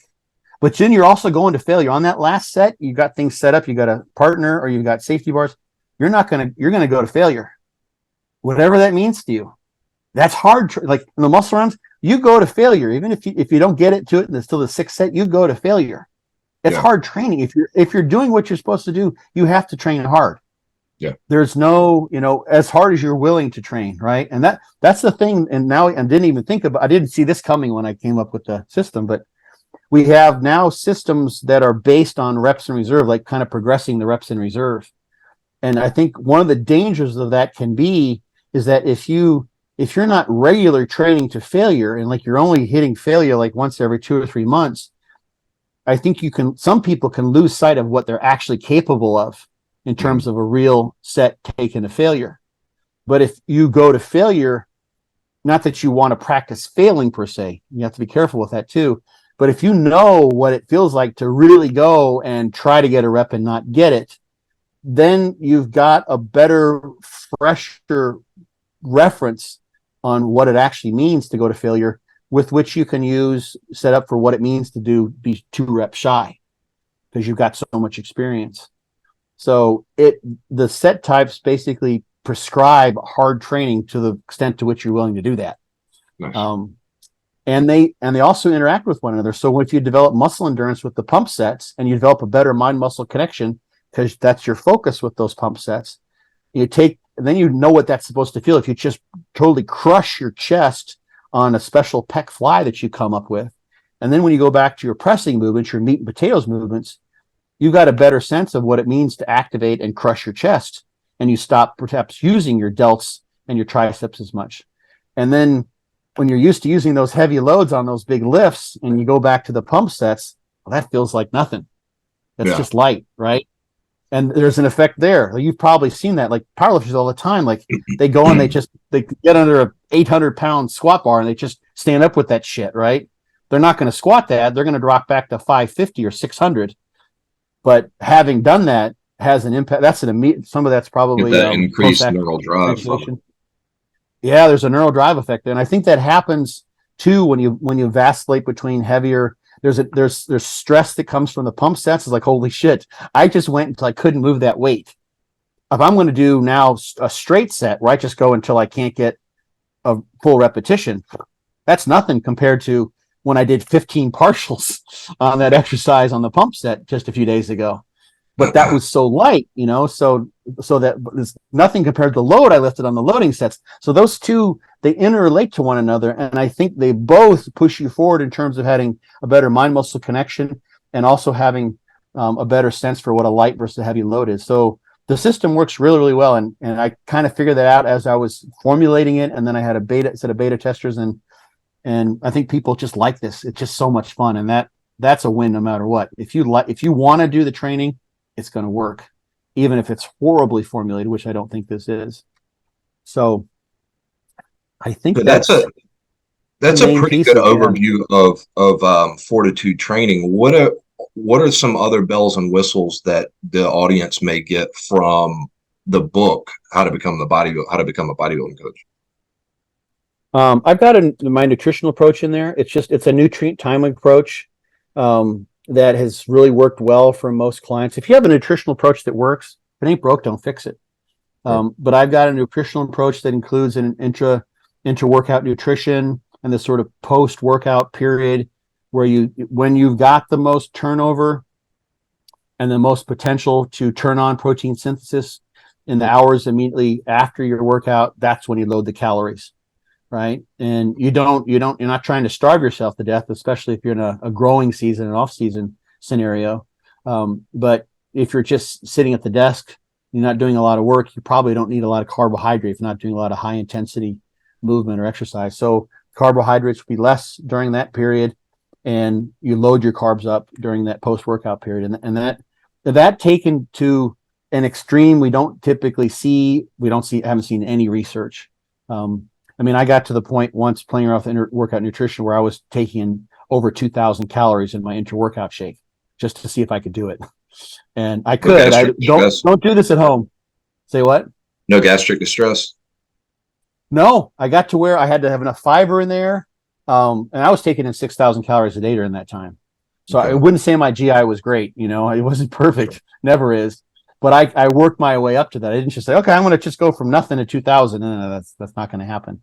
Right. And that's maybe, but it did work out nicely because what allowed me to do was not have something to eat for a while and start my training and then load those calories in. I learned how to tolerate that.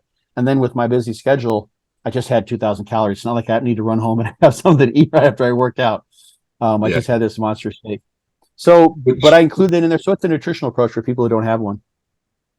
That kind of actually led me to a question, because I was going to ask you, what are your thoughts on the post-workout nutrition window? Because from everything that I've read and heard, to me, what makes the most sense is, yes, there is a window of time when there's probably an uptick in improvements and, nutrient partitioning and all of that. So great, but there's probably also a period of time where there's a inflammatory response that's going to cause an adaptive response that needs to be allowed for as well. So my understanding is that maybe that 45 minutes to an hour post training should not include any calories. After that is when you should really start shoveling it in. What are your thoughts on that? And then if that is, if you are in alignment with that, is that effect blunted by intra workout calories? Yeah, it's interesting. There's one particular study, and this inflammatory idea is involved with cortisol release, of course. There's one particular study where they just gave about 50 grams of, actually it was Gatorade, during workout. And when they looked at the cortisol response across those who got the Gatorade and those who didn't, so there was a variability to the extent which cortisol was suppressed. That varied, and they correlated that across all the groups. The correlations between the extent to which cortisol was reduced through the carbohydrate only in this case, so you'll see that reduced because it doesn't happen. You've got insulin elevated and insulin cortisol basically sort of go in opposite directions in this scenario where you've got carbohydrate coming in during training.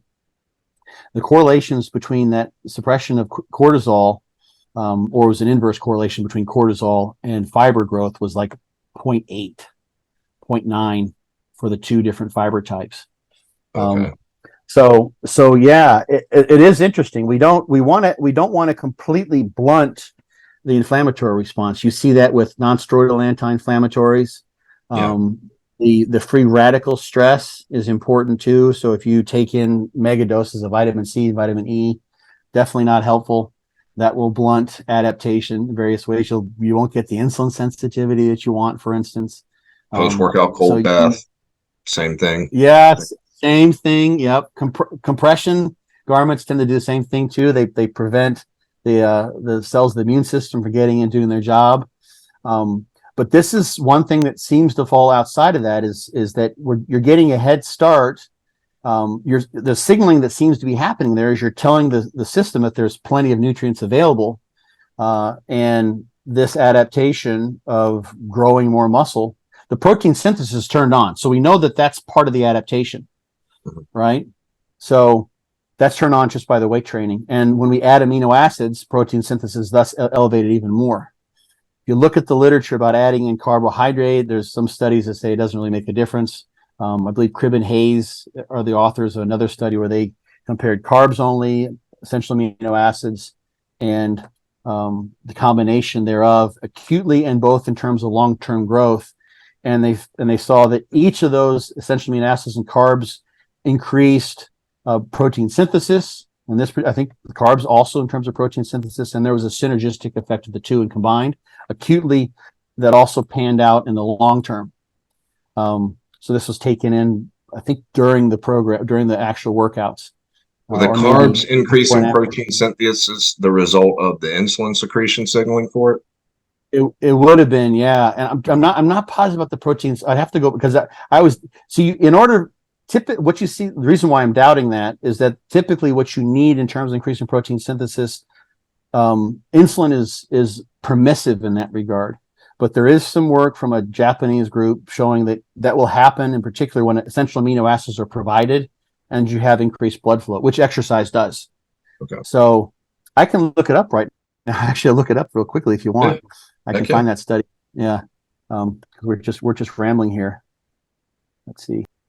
While he's looking that up for any viewers watching, if you just Google Fortitude Training, it'll take you to the website, but it's Dr. Scott Stevenson, and that's still spelled with a V, not a PH. It's Stevenson. And it'll take you right to his website. And from here, you can read, there's books and articles and interviews. There's different product availabilities on here. So I would definitely suggest coming here and checking it out, even if you don't necessarily need to hire Scott as a coach. There's a ton of valuable materials here. He's got the ebook for Fortitude Training on here. I'm trying to remember. I think I may have used, is it on Amazon too? Is Become Your Own Bodybuilding Coach on Amazon? It is. And actually I need to put this out. I found I finally just a few days ago, there's a link for that will save people some money. so they can buy it directly from the company that makes the books Okay. for me. So I'm going to put that out on my Instagram. So be on the lookout. Hopefully that'll be out. Should be out before this makes its way out. Okay, cool. Yeah. And so that you can capture the deal that Dr. Scott just mentioned, make sure to follow him and excuse me, your social media page so that they can make sure they follow you for that price cut. What was that? I think I have to figure it out because it varies, but I think it's going to be like 15% off the book. So Nice. like $15. Yeah, I think that's what I'm going to go with. Yeah, so it was the Bird series, Bird et al. There, Cribba Hayes is another study, which also was pretty impressive. But I kind of talk about all these grouped together when I do my intra-workout nutrient timing protocol. But yeah, they saw increases in insulin. That insulin, carbohydrate, and essential amino acids brought up insulin. There was like both individually compared to placebo, and then there was a synergistic effect of the combined carbohydrate and amino acids. There also was a suppression of cortisol with the carbohydrates as well. And then when they looked at changes in fat-free mass, they're good to see in this particular study, their placebo group actually grew. So they did have an effective program. And then carbs or essential amino acids both contributed to greater increases in fat-free mass. And then they had a even better effect from both of those combined. So that's just kind of a nice study. They also looked at muscle fiber increases, basically the same thing. You saw a synergistic effect when you combine carbs and essential amino acids. What was the window of time they were using? Do you know? I think it was an 8 or 12-week study. Okay. I can't remember which. And how long after the exercise session were they taking in the nutrients? They took in the carbs at the beginning of the workouts, carbs and or essential amino acids. It was just 40 grams of Gatorade. This is what's so cool. It was just 40 grams of Gatorade and 6 grams of essential amino acids, or both. It's not even very much. Yeah. No, it's not. You find shifts in we'll bring you back so I can see you again here. Yeah, you find shifts in just with 6 grams of essential amino acids in terms of protein synthesis, which is why they chose that. So you do see that. The carbohydrates, not so much. I think carbohydrates, at least alone, they're working on suppressing cortisol. Now, it doesn't mean there's no cortisol. Some people will suppress it to a good extent, but it doesn't mean you don't have an inflammatory response. What I think maybe it does is it tempers it, because cortisol is a steroid hormone, so it has long-acting effects. So you get the stimulus and you temper that inflammatory response to some degree.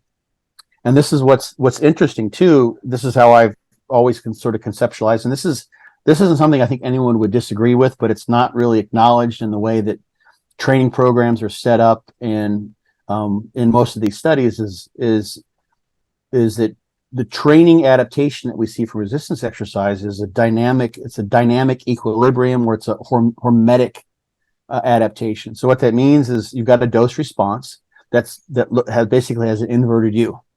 So you train more, you get more adaptations. You train more, you get more adaptation. There's, volume is the driver of muscle hypertrophy, this idea, and then eventually you get to the point where you're doing too much. 100 sets per week. Some of the studies are a bit crazy, so the studies have really gotten kind of outrageous with how much volume they're suggesting. I think people are sandbagging, but eventually you get to the point where you're beyond an optimal volume, and then your adaptation is less and becomes less.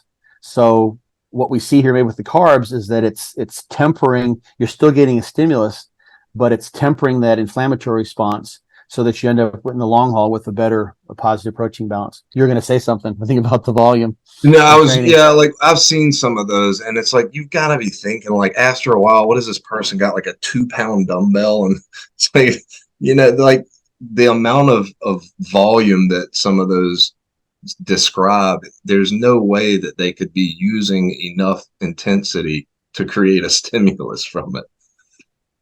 Yeah. And we know that, at the beginning of training, people aren't very, very good at estimating their reps in reserve. There are studies demonstrating that. And people who've just worked with beginners, there's a tremendous learning curve. The thing too is you start off with someone who's a beginner. Some of these studies are with trained individuals. But there's going to be somewhat of a learning curve to training in that kind of environment. Most of the time you can go and see how trained these individuals are because they'll list some of their strength numbers for a bench press or what have you, or for a squat. So you can say, okay, these guys are squatting like 150% of body weight for one rep. That's not super impressive, but it's not bad, right? So you know who you're dealing with. But I just can't imagine, like, you take someone in there and really train them until they're bleeding from their eyes, and you're just not going to get away with doing 5 sets of squats to failure and 5 sets of leg presses to failure and 5 sets of hack squats to failure and 5 sets of knee extensions to failure and 5 sets of, and doing that on Monday and Wednesday and Friday. It's just like, no, this just can't be done without some sandbagging. They came in for a fitness workout and they walk out looking like Eric Lillibridge and bleeding out their forehead and nose and everything after a max effort deadlift. It can't be. You just can't come back and keep doing that, if you're really training that hard. So, but it's a principle. They're demonstrating a principle that there is some dose response, I think. And labs vary tremendously in terms of what they ask their subjects to do, how hard they push them. Some just stand there and they sort of standardize the motivation by giving none, and some just go bonkers, and they scream at them. And I've been involved with a couple labs where you really push people. And the energy of the room makes a freaking huge difference. I mean, that's why. I think it was Victor. Victor was doing posts on this not too long ago, and I know you guys converse. I don't know if you follow his posts much, but he was talking about how important training environment can be, and he got a pushback from certain people on there. And it's like, well, if you watch, what was it, like the West Side Barbell video, like you hear guys talk about West Side when it was truly in its heyday, and obviously Louis Simmons knows his stuff. He's no idiot, but he also created a training environment that people could truly thrive in, and they could go, balls to the walls. And you hear guys talk about that train there, that a lot of, the progress they made, it was because of Louis, but a lot of it was just the environment. When you walked in, there was an energy that you just fed right into. Yeah. That's hard to find in gyms. I've always said the best training partner you can find is someone who's just wants to make you his bitch every single day. He just wants to dominate. So you have to stand up to that. He brings out the best in you. I trained with Dave for quite a while. We got pretty competitive at times, and but probably one of my best training partners was the guy I trained with in high school, and we just talked so much shit all the time to one another. Nice. And we went crazy. We did an old program called Cybergenics, which to this day is the hardest thing I've ever done in the gym. We could continue talking about that, but we did that twice, 2 summers. Nice. I'll just give an example. Leg training would start off with drop sets on squats. So you take a weight that you get it's just crazy. So 6 to 10 reps with, you're in a power rack, and you go to positive failure, and then you get force reps, the back squats, until you can no longer control the negative. Strip it down, start again, 6 to 10 reps, positive failure, negative failure. Strip it down, 6 to 10 reps, positive failure, negative failure. Then you do jump squats, body weight, until you can no longer jump. And then you do body weight squats until you can no longer stand up. And then you help yourself up until you can no longer stand. And then you lie on the ground and contract your legs as hard as you can for 30 seconds. That's real? You do that 5 times. You do that 5 times. 5 times. We did that shit. No, the way I can train now, I would do that once and that would be it. I'd be screwed. Yeah. You're still nursing a hip back too, aren't you? I had both my hips replaced. Wow. Okay. Like 8 weeks ago, and I did. I was trying to be smart because I got permission to. This was unique. I'd never done this before. I got permission to squat up to 135 pounds at that time. So at 4 weeks post my hip surgery, I did. It's on my Smith machine here. I kept the weight exactly where he said it should be, and I did a set of 100 reps with 135. So I went to 50, and then I started doing like sets of 10, maybe sets of 5 with like 5 rests in between. So it was became a giant cluster set. And then I eventually had to do 10 reps in between, but I was just it felt so good to be able to squat and not have to worry about a bad hip and everything else. And I probably had 10 more reps left. And I was sore as friggin' crap, right? Because I could stand with the weight. All I was doing was like, I'm just going to keep getting more reps. Like, I'm going to keep going. This weight is so light, I can stand and rest in between for forever. Because it was normally my low back would want to give out and wouldn't be able to hold the weight on a squat. But and I'm like, I said, I'm going to get to 100, but I probably had 10 reps left before I just wouldn't have been able to get any. Right.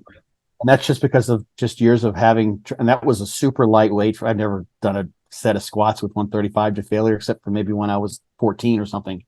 Right. Yeah, that's called a marathon. I knew it. Yeah. And I posted this on this it took like 5 or 6 minutes, but I still had 10 reps in reserve, so if you take like that ability to train, and most of the time I think you need to keep a tempo going, but imagine you're squatting, like doing sets of 10 to 12, and you're doing widowmakers every single time because you're really going to failure.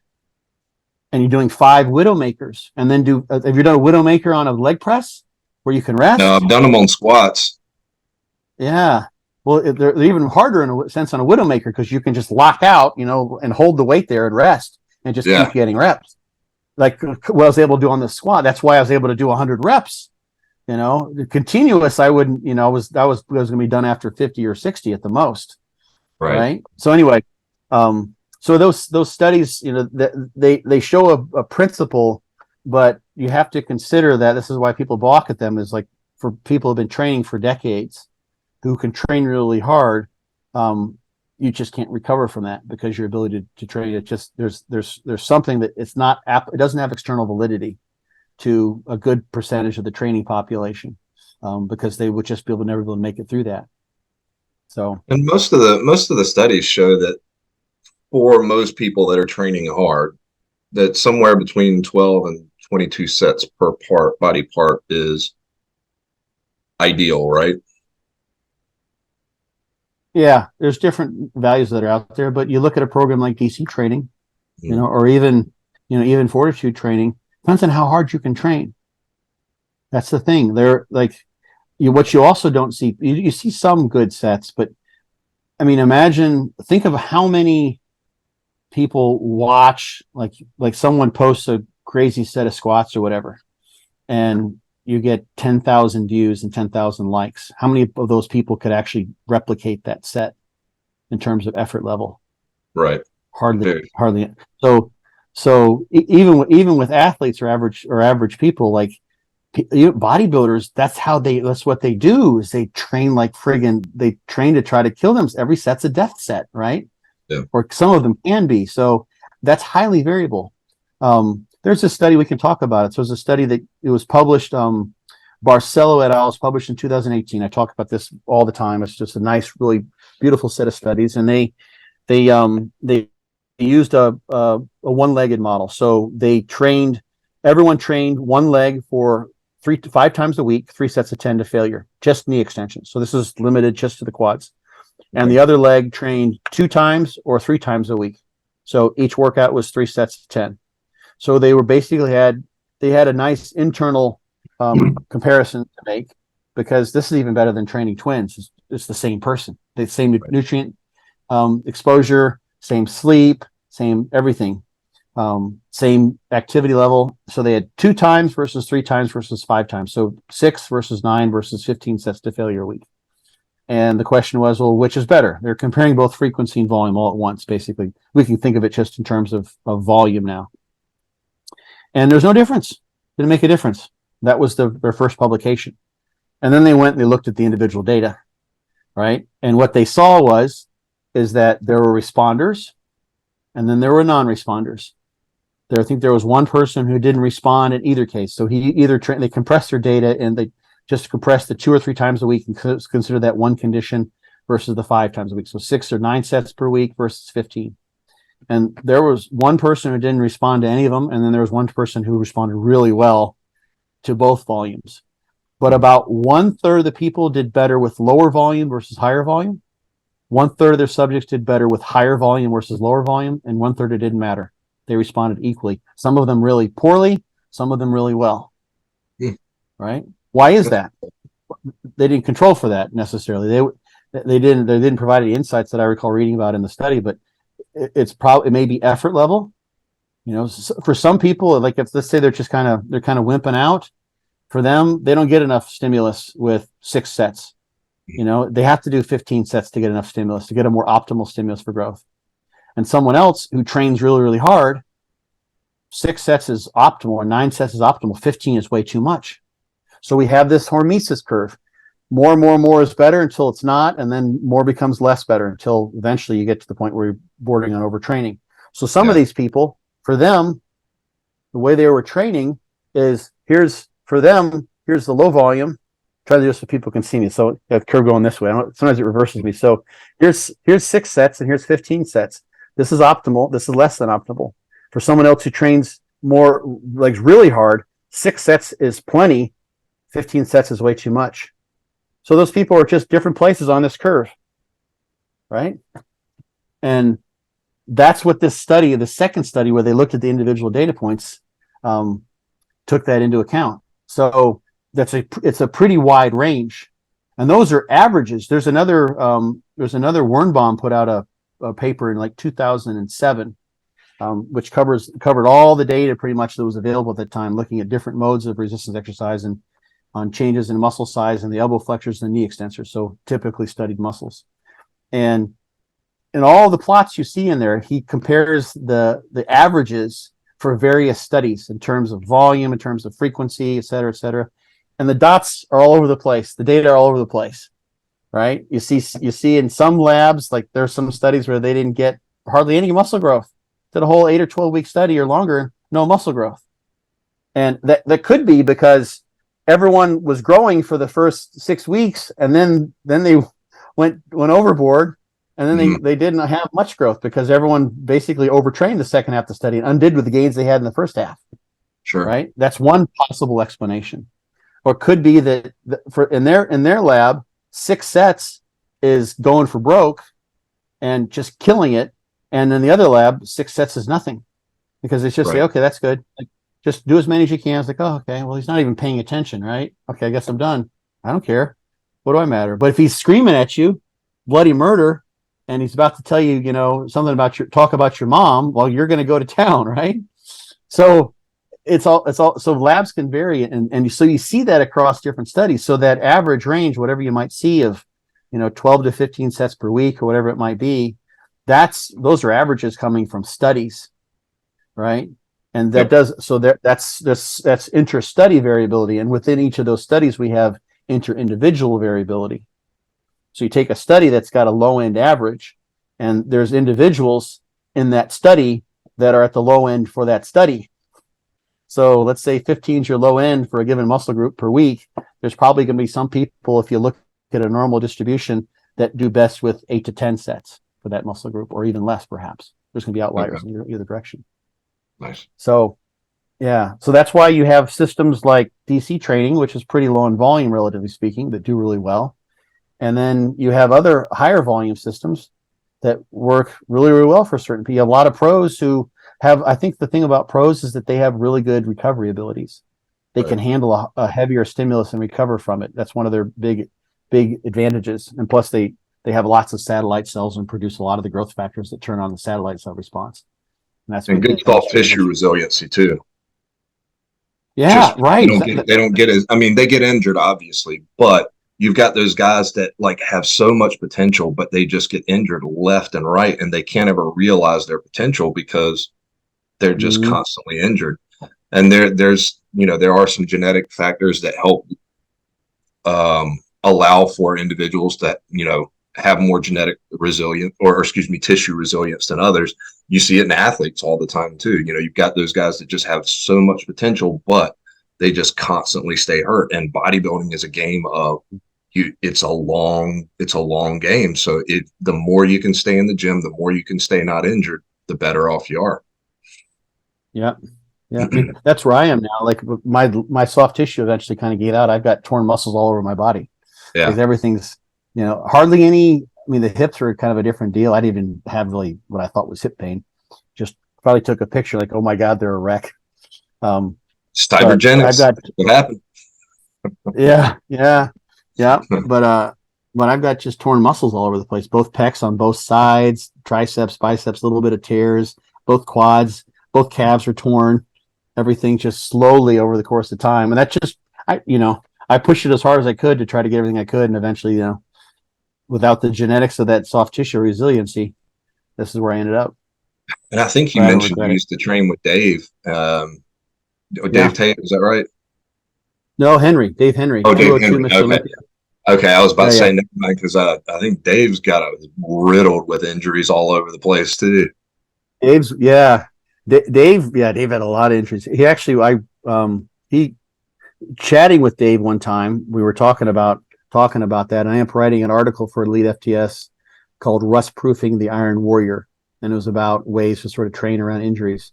And he said, hey, I'd love to see you write that article. So I did that sort of a one-to-one direct request. But yeah, Dave had a hip replacement too. And I learned, actually, I'm not trying to do what he did because of a video that I saw him talking about how he went back at like week 7 to squat the weight he had previously squatted right before his injury. And I'm not doing that because of what he said in his video. My doctor also forbade it, but yeah, because the bone hasn't quite, I don't want to break my femur. Sure. I rather keep these hip replacements just where they Kind of are. a hard bone, Yeah, I don't want to. That happens every once in a while. It's not pretty. Then you're kind of Yeah. screwed. It usually results in emergency surgery if you break the femur too, doesn't it? Oh yeah. That's not a pretty deal, and that's Yeah. not the recovery is not like what it is when you just get the hips replaced for the first time. Yeah, I've heard. Yeah. Well, Dr. Scott, I think we'll let you go. I know you've been very gracious with your time, spending quite a bit more than I'd originally asked. So I appreciate being so unselfish with it. I think one last time, for anybody watching, please make sure to check out Dr. Scott Stevenson's website, where he covers his Fortitude Training, has some of his books. Follow him on Instagram. You can search it through looking for Fortitude Training. And he mentioned earlier that he would put a post up that would link to a where you can buy his book for a little bit cheaper than the Amazon source. So you may want to keep an eye out there. Just go ahead and follow him there. And if you need help peaking and, the finances are there and you need kind of you don't want to have to try and figure it out on your own, sounds like you can go through his page and apply there as well. So Scott, I really appreciate it again, being so unselfish with your time. You're welcome, brother. You're welcome. It's all for a good cause, right? So 100%. buy a whole bunch of horse feed or whatever they need over there. You could even message them directly if you want to and ask them what they might need, because that link I sent you is for various things. So I don't even know what they're in need of right now. So okay, I'll send that over, and then I'll also make sure we get them thrown up in the in some of the reels or videos too, so we can get a little recognition out there for them. Right on. Sounds good, brother. All right, Scott. Appreciate it. Well, you have an amazing rest of your Sunday. I appreciate you. I shall. Likewise, man. Thanks.